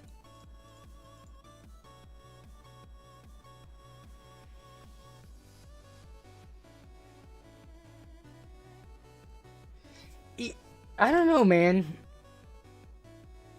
Even for a mobile keyboard, I guess it depends on how big of a backpack and stuff you have. Yeah, because even mine, I feel like it's pretty compact. But there are people who are like, they like to min-max, like how much weight they carry, how much volume of stuff they carry and stuff. So I guess I could see this being for those types. Very niche. You guys wouldn't get it. It's minimalism. Exactly. You're right.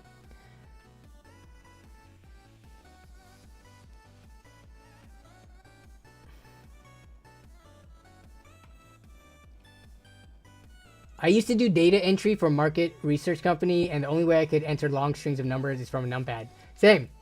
I mean, still, like, when I'm always, like, in either, was it Excel or Google Sheets, I'm always doing numbers from a num key. I cannot use the number keys above the normal alphanumeric area. It's always num key because the arrows are right there too. So as I'm shifting around cells and I'm typing stuff and then adding and subtracting and multiplying and dividing, it's all there. Even when I'm on a website, like doing a Google search, I prefer to, like, if I go on Google and I want to type in like GTX 1060, I like to type in GTX and then move my right hand to the 1060 on the num key to like type that out. I'm much more comfortable. Actually, typing tests. Numpad. Is there a numpad? Let's see how fast. So I've done typing tests on a normal, like words. What is this? We'll start you by typing fake social security numbers. So let's see how fast my num key is. I probably make way more. Oh gosh, there's dashes. Okay, let's see. Dang it! The dashes are gonna throw me off so bad. 60794 2490. Enter. 0. No.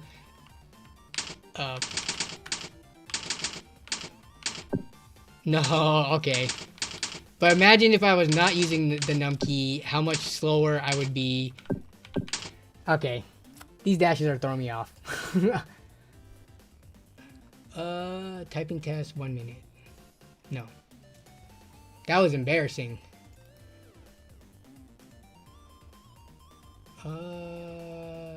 Where's the numbers? Oh, here. Oh, this is just a practice one, so this isn't gonna be it. No. Lesson progress. Okay, continue. Oh, man. Okay, I have to go through the lessons. I can't get to it. Yes, I was gonna mention this. I was gonna mention. No, I couldn't. Well, it was because I went one too many fours. I was going too fast for me to read the actual letters. But Uriel, this is exactly what I was thinking about when I was talking about min-maxing, because I know specifically people who hike and they have to pack their bags. They try to min-max everything that they bring with them, like the food, the tools to cook the foods, water containers, clothing, anything. Like they get down to like the ounces when they weigh their pack. So that's what I was thinking. I was like, do people who travel also do this when they have to bring along like their keyboards, peripherals, and laptops and stuff like that? Yeah. It's like if you don't camp and hike, you probably think whatever, just throw anything in. But when you do it to a more extreme level and you're like walking a long distance or like traversing different terrains, yeah, every like even like partial pound on you matters. So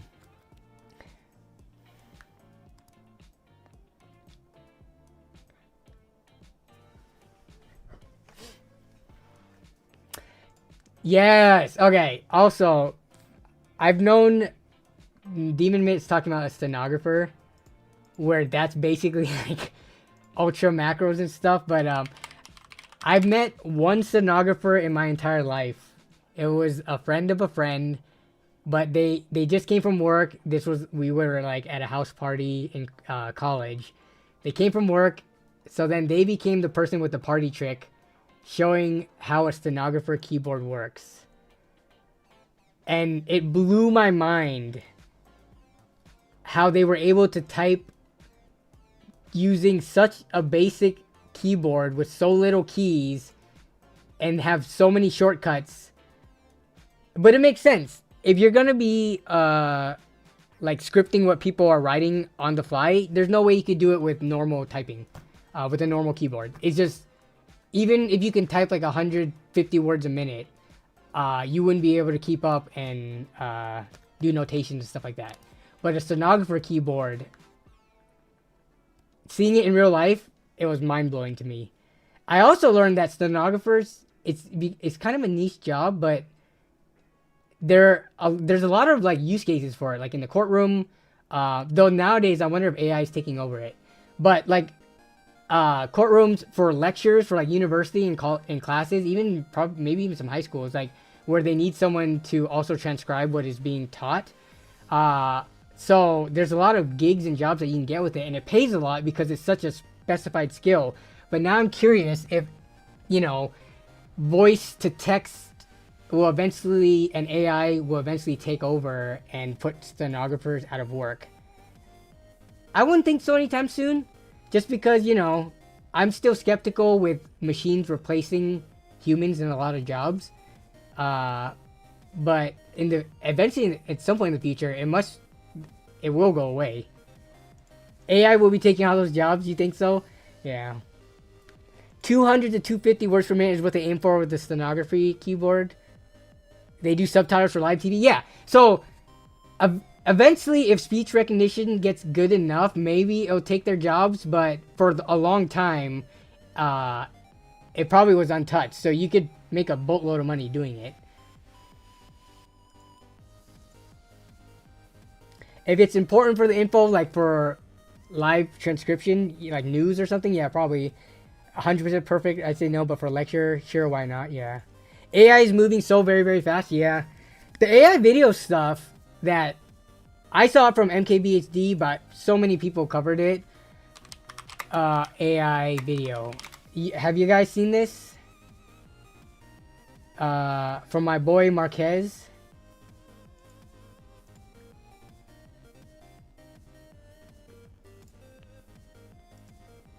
Like, this being an AI video is pretty crazy.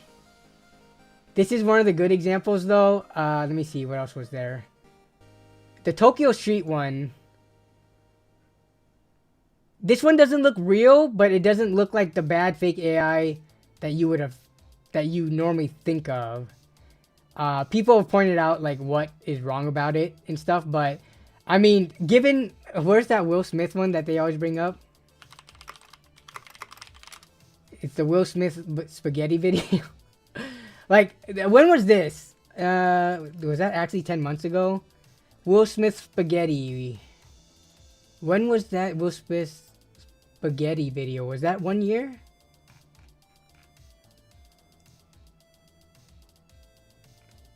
Yeah, so this was about a year ago. If this is what AI videos were, and then this is where we're at now. That's, oh yeah, this one was also AI. Then there was this one, which probably was the most fake looking one. But still very realistic looking.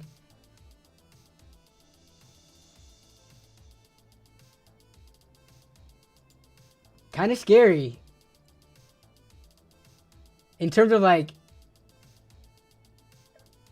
if people use this to create the likeliness of very important, influential, powerful people, and essentially, you know, put fake news out there, you know, the election's coming up, yeah, this could be pretty scary. And the thing is, it's gonna get to a point where it's gonna be very hard to differentiate. And you know, the people who are on Twitter and Facebook and stuff, people already get fooled by fake information that's like in the worst, dumbest form possible, like fake text messages, fake Twitter posts. People already get fooled by those. You put the deep faking or like these completely generated AI videos, they're not gonna be able to distinguish what's real or not. And that's like probably a scary amount of the population that could be fooled by these things.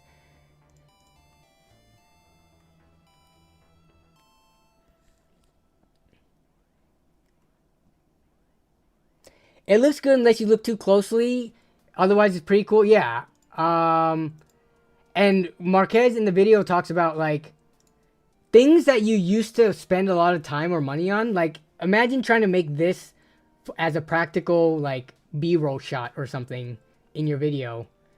How difficult would it be to even obtain this many CRT like TV, or they're like super old school TVs, stacking them up, etc. You could just have AI make something, because come on, it's B-roll. How important is it that this is 100% real looking versus kind of filler space on the screen, right? For whatever talking point you have. Western opening scene. This one actually looks a little fake when they start blending into each other and disappearing. Yeah, this was actually a pretty good example of like, this looks real until you actually spend a second to look at it, and then you see the little puppies disappearing into each other. Yeah. Running backwards on a treadmill. Yeah. Photoshop and editing software AI video, it sounds cool, but probably get debunked on a high level in court. But it doesn't stop regular. Well, yeah, I would agree with you, right? Like, if it went to the court level, they could probably have, like, some friggin' digital forensic scientist looking at it and saying, oh, yeah, this was a fake video of, like, you know, Trump friggin' rapping or something like that. But that's not what's gonna influence.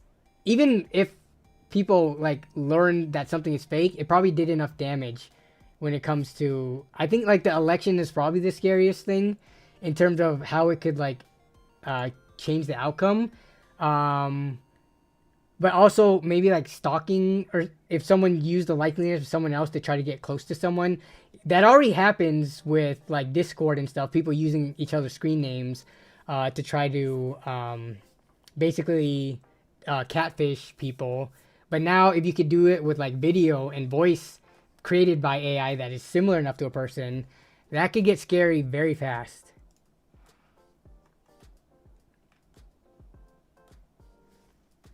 What's up, Birth of Mac HD?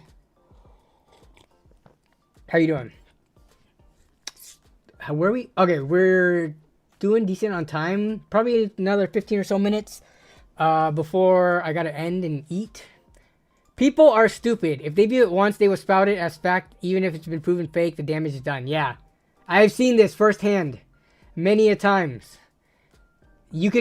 All you have to do is look up politics on Twitter, and you run into this stuff all the time. Like, all the time.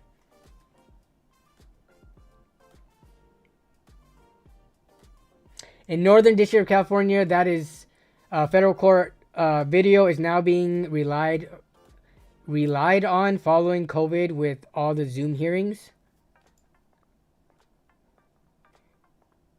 Funny enough, I have actually seen AI Trump ads being used to promote like some fake product or something, lol.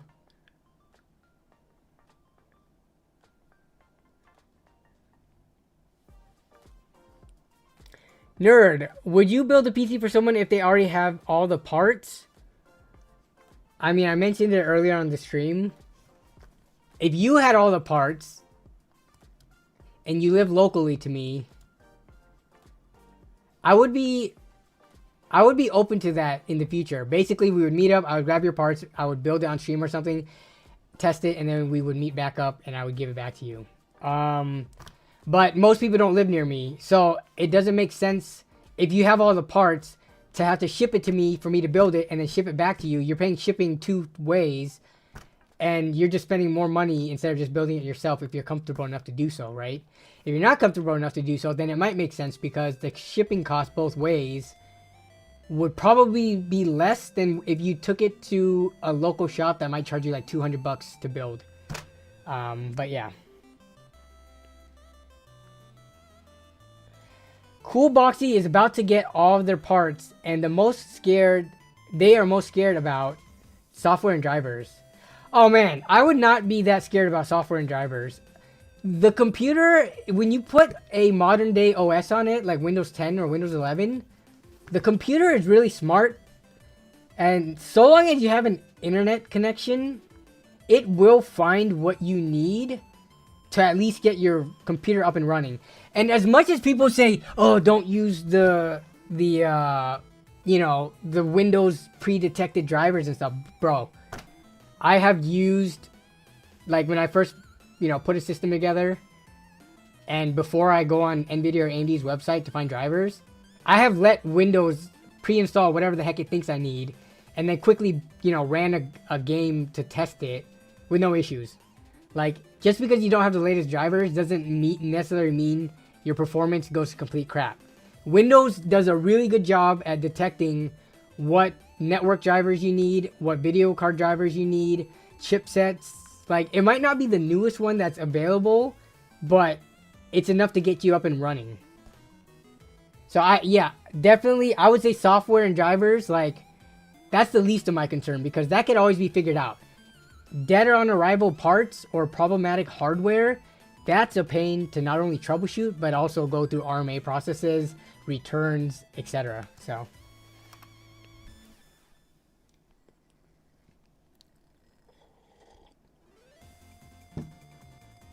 Yeah, so I would say don't worry too much about it. Get the computer built.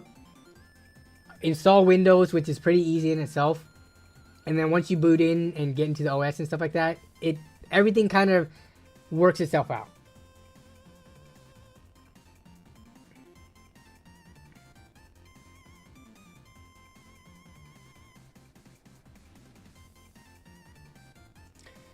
You have an Intel 12400F with an XFX 6750. Are you bottlenecked? No. Your 12400F and 6750XE are a very good pairing. Very good. You could build right now a computer probably for $800 to $900 with those specs. And this would be... I'm trying to think. Have I built a system on the channel? I think I've built something with the 12400F and like a 6700 XT. I'm pretty sure I have. Yeah, this is a good pairing. You're fine. Oh yeah, let's watch that GTA RP. I actually wanted to check it out. So let's see. So this is your commercial this is a commercial that Demon made. The following film is intended. Did you put all this on there too? Like, this is not like part of YouTube or anything. That looks pretty legit. Wait, this is the 30-minute video. Weasel News. I wanted to watch. Where's the 60-second? Because we don't have time to watch 30 minutes.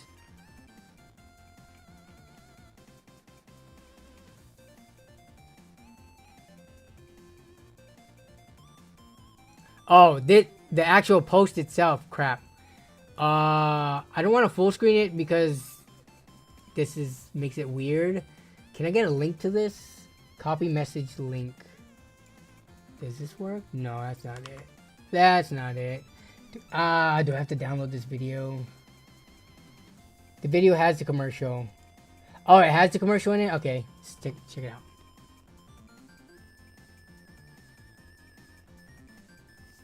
Let me pause the music.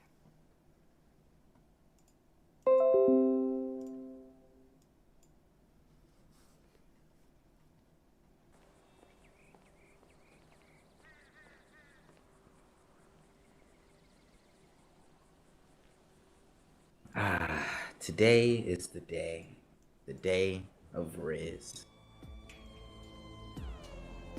Is that your voice, by the way, Demon Mitt? Or did you get someone else to do the voice acting for you?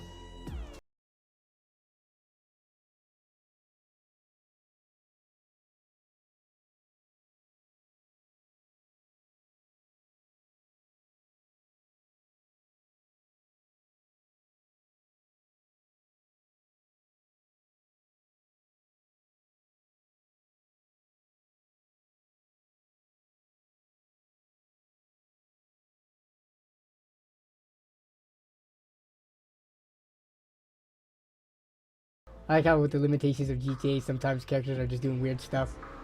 It's simple. I've got Riz. You know what? Sorry, I had to pause the video. I know what Riz is, like rizzing someone up and what if someone has Riz, but I tried to explain it to Melissa yesterday and I had trouble explaining it because Riz is one of those things where I feel like it's a word that came up. I only first heard it in the last, couple of years or so. And people use it in different contexts.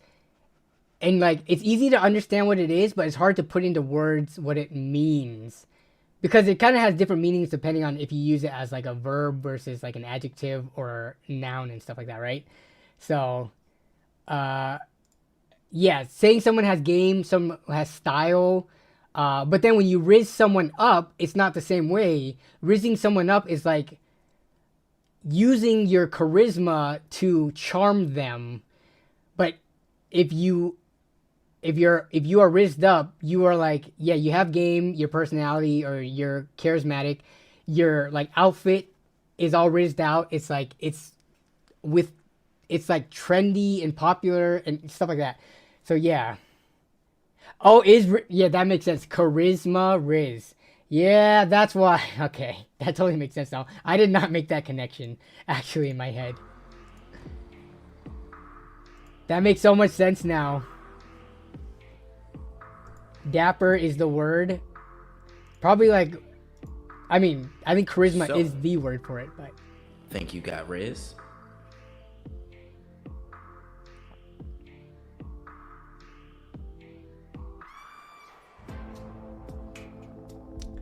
Dude, so seeing this, it's also a trend that I've noticed with streamers. There are a lot of streamers now that their content on Twitch is like a dating show type thing where the streamer's the host, then they have like this either like a guy or a girl and then a bunch of contestants trying to riz them up. It's very interesting, like what you could do on Twitch for entertainment and for the viewers.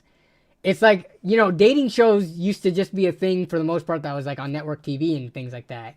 And now people are taking that to the streaming, and then people have made content, like videos, long form content on it, obviously. But then now I'm seeing it in like the streaming scene where like streamers just do these like dating shows. Very interesting.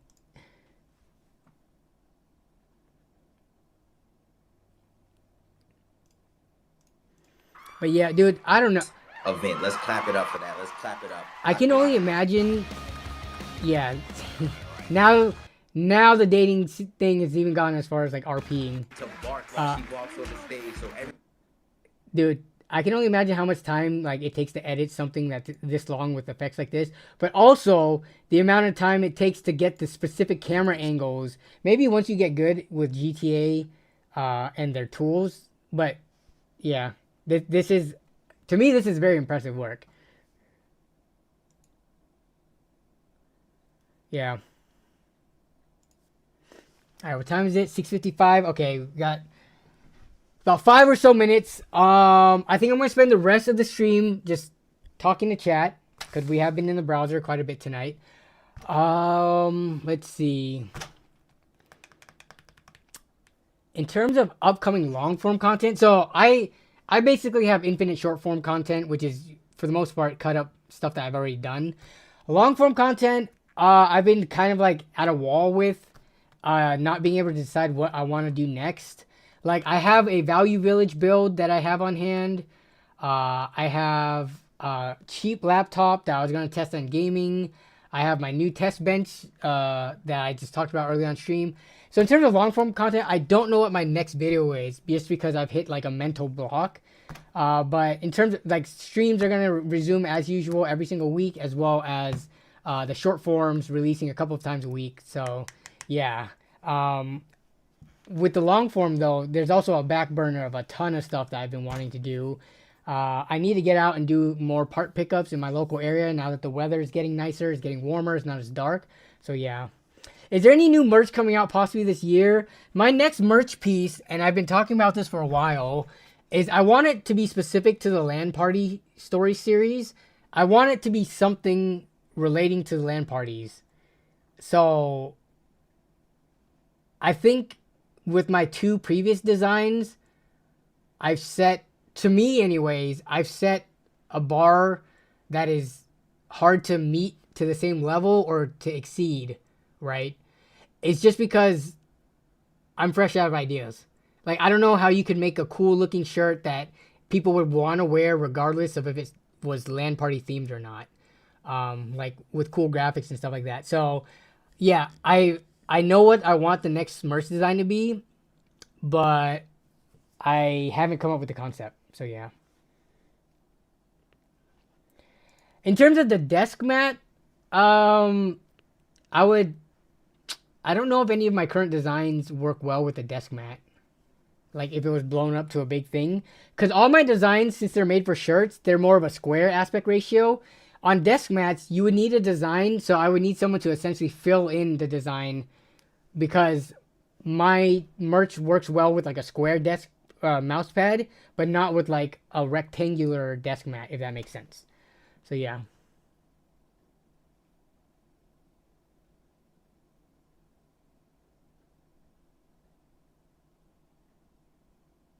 Wait, this was all done in character? How did you get some of these angles then? Does everyone constantly record with their UI turned off? Demon Mitt?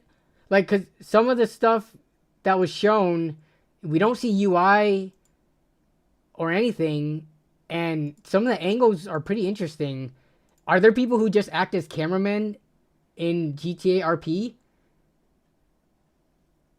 And are all these players recording? Like, I don't know. It was me recording everything. You can turn your UIs off. Okay, so you just have to move around and stuff. That dude, that just seems like so much work.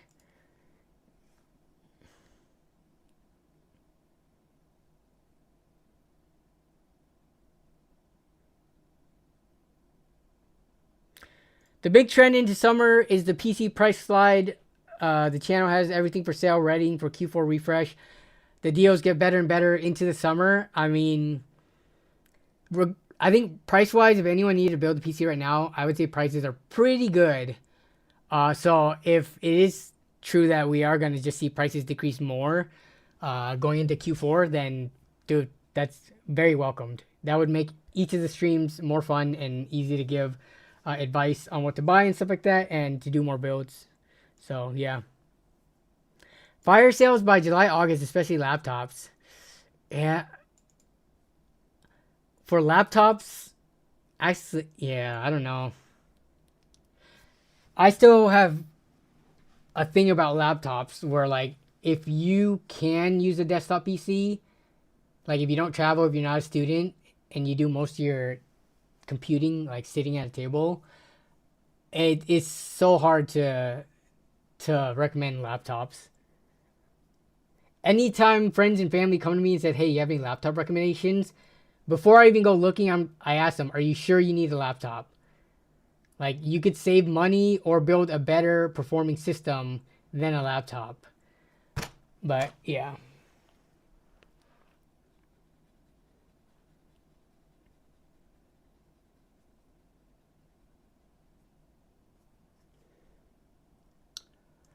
I have sticker designs, but not for sale. The stickers are, if I go to an event and you meet me in person, I will give you a sticker. But I don't sell stickers just because, I mean, I guess I could. Like vinyl die cut stickers. Do I have any on hand? Where's my stuff?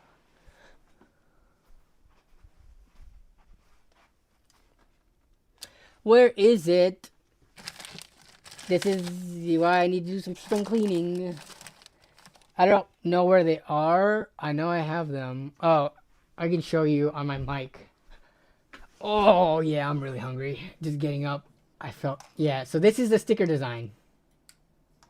It's... Come on. Focus. Don't look at my face. Here. Is it going to focus if I move my clothes? Yeah.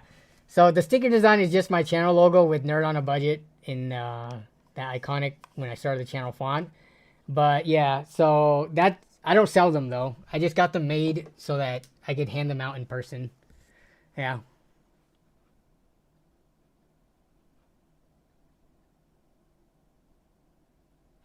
Can use the Threadripper CPU to game with. I mean, you can game with a lot of different CPUs, but buying a Threadripper, unless it's an old one that you got for a good price or something, but then you have to get like the specific motherboard for it. So I don't know. Unless you can somehow secure a good enough deal to make it cheap enough, I wouldn't specifically go for it. What do I think about Lenovo P520 builds? Is that the one that multiple... I think... Is that the one... I think Demon Mint just posted something. Let me see. Is that the one that he posted? eBay item. Is it the... Yep, P520. Okay, so someone else is asking about it too. But Demon actually posted. So $200 plus $30 shipping. And it comes with, let's see, 32 gigabytes of RAM. But, okay, that's no GPU's fine. No HDD, no OS. That's all fine. But it comes with the system, power supply, looks like. Motherboard, CPU, cooler, all that good stuff. So all you need to do is... actually, where's the details? 690 watt power supply too. So realistically, let me look at the... Why is this all weird? This page is... My zoom is normal. Okay.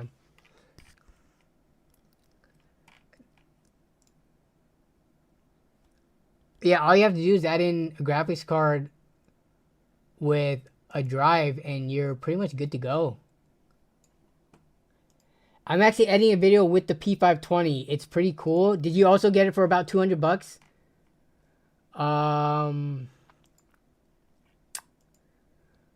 Let's see. Wait, where is it again? So, what did you buy? You need storage. They have dual M.2, which is nice. So, in terms of using modern drives. How'd you spend $320 on the desktop, though?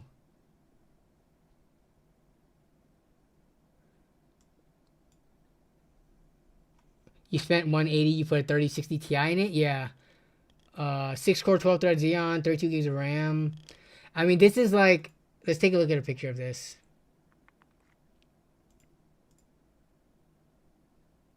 It's not pretty, but...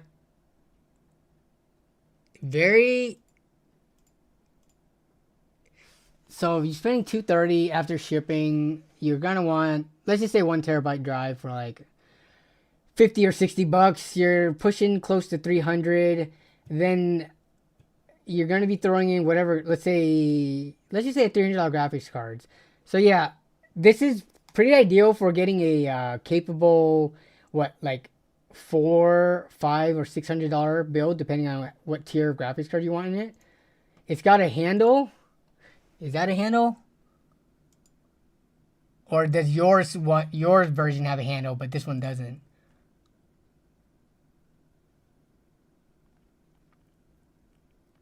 It looks like Demon Mitt has a different version with the 900 watt 80 plus plat one compared to the one in this listing, which is 690 watt.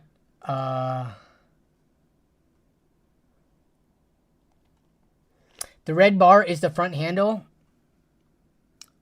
Okay, it didn't look like it had depth to it. Interesting. This would actually be a fun build to do, just to also test. Let me see if is there any cheaper locally, because if I could save on the shipping, that would be great.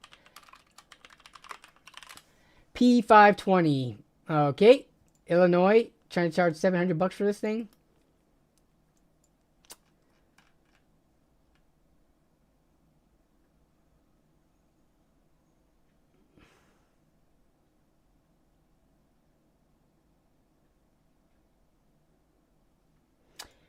$170 plus 30 shipping, but it's supposed to come with 900 watt PC. You got the 690, and they credit you that. Yeah.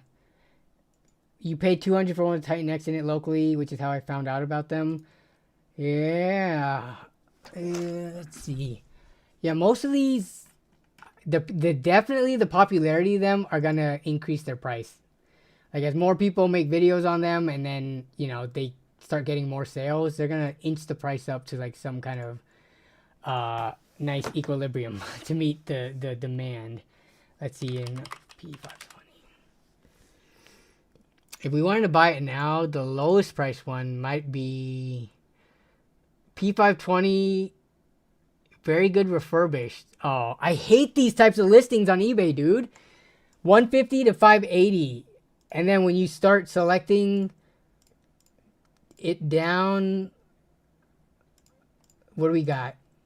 This has a 2135.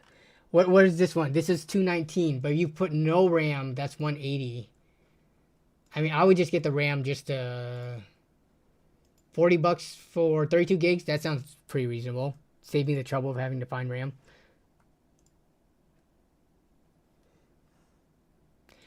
The only issue with me is that...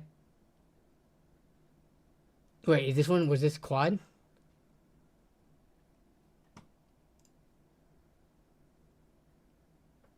Which one did Demon Mate get specifically?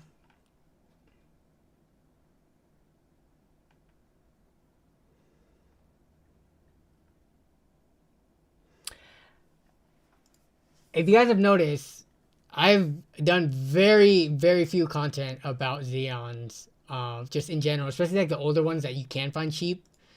As much as I like them, I feel like there's like a budget threshold that once you reach, you need to stop going for like older platforms like this. I think for me, that's around probably like once you start breaking $500, you should probably not go for like these Xeon builds. But that's just a personal preference of mine. Obviously, if you're trying to squeeze out max performance per dollar, this it's really hard to beat this because it's like an all-in-one package that comes pretty discounted given how much hardware you get. But like if I'm building for a friend and family member for the long term, like this, I would not go the P520 route, even though you could build a beast of a performing PC with it. Just build a Ryzen PC for cheap. Ryzen 2600 or $30. Yeah. Open a LAN center with these. Just hide the PCs. Wow. Yeah. I mean, so it goes back to like these types of builds I think are fun for making videos on. And they're fun for if you are building a PC for like someone in middle school or like high school who doesn't have a lot of money, doesn't have a stable job. They just need something that plays games for like $400 or less.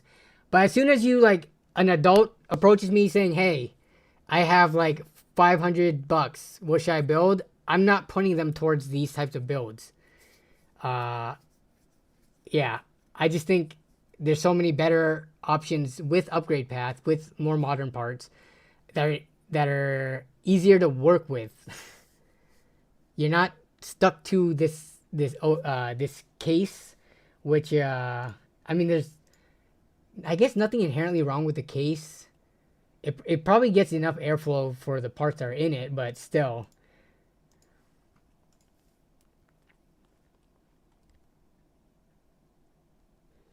The 4-core ones from that Skylake Gen, stay away from them. The i7s, yeah, we talked about this in 1 or 2 streams ago. The Skylake era of quad cores were horrible. It's stuck to an OEM, no upgrades available, very little you can take to a new build to reuse. Yeah, but again, like, I think there's a place and budget for it. I'm actually going to bookmark this. So, I think, Demon Mint, you might have posted either this one or a similar Lenovo, and then I've had people DM me asking me to, like, make videos about this. This is, like, totally, you know, on brand with the channel and totally up my alley of what I like to do. Because when I build these, I don't just play games. I also like to look at, like, the CPU performance side of things and compare them to modern day systems and, like, show the numbers side by side. So I think this would be a fun video to make. This is like probably the 3rd or 4th reminder of it. So I'm going to definitely bookmark this and try to get one of these. I have plenty of graphics cards on hand that I can slap into it and then, you know, determine what the build value is. So yeah. What about the Sama? That was the case that I bought with the handle, right? No. This is a different case.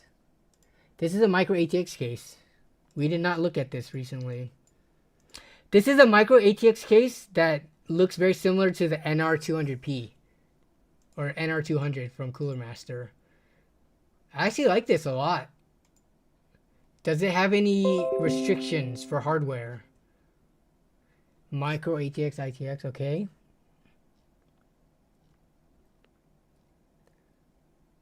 SFX bracket, but you can fit a full ATX, which is the biggest deal for me. Ain't no way I'm building a system that can fit a micro ATX board and have to use an SFX PSU. No way. I like this case.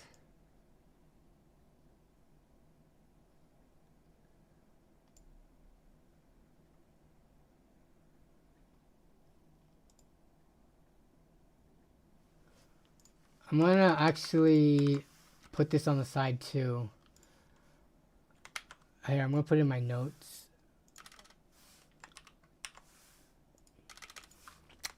But with that said though, I think that's gonna wrap it up for stream tonight. So let me get these 2 in here, just so I don't forget, because I am very forgetful. Alright. The Pro is better. Let me see what the Pro looks like and how much it costs. The Pro. Okay, $65 versus 60. That seems worth it. Free shipping. All right, I'll put the Pro on the list too, and I'll take a look at the 2. Okay. But yeah, that's going to wrap it up for tonight's stream, I think. Very fun stream talking about a number of random things.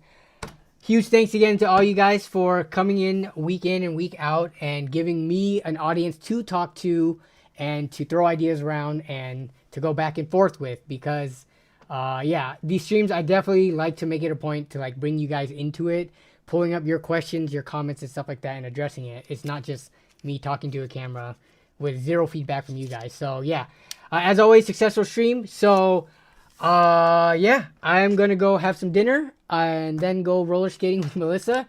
So hope you guys have a great rest of your evening, have a great rest of your week, and have a great weekend coming up. It is the end of February. Leap day is tomorrow, February 29th. So then we will be into the new month of March. So you guys take care, and I will see you all next week. Have a good night. Bye-bye.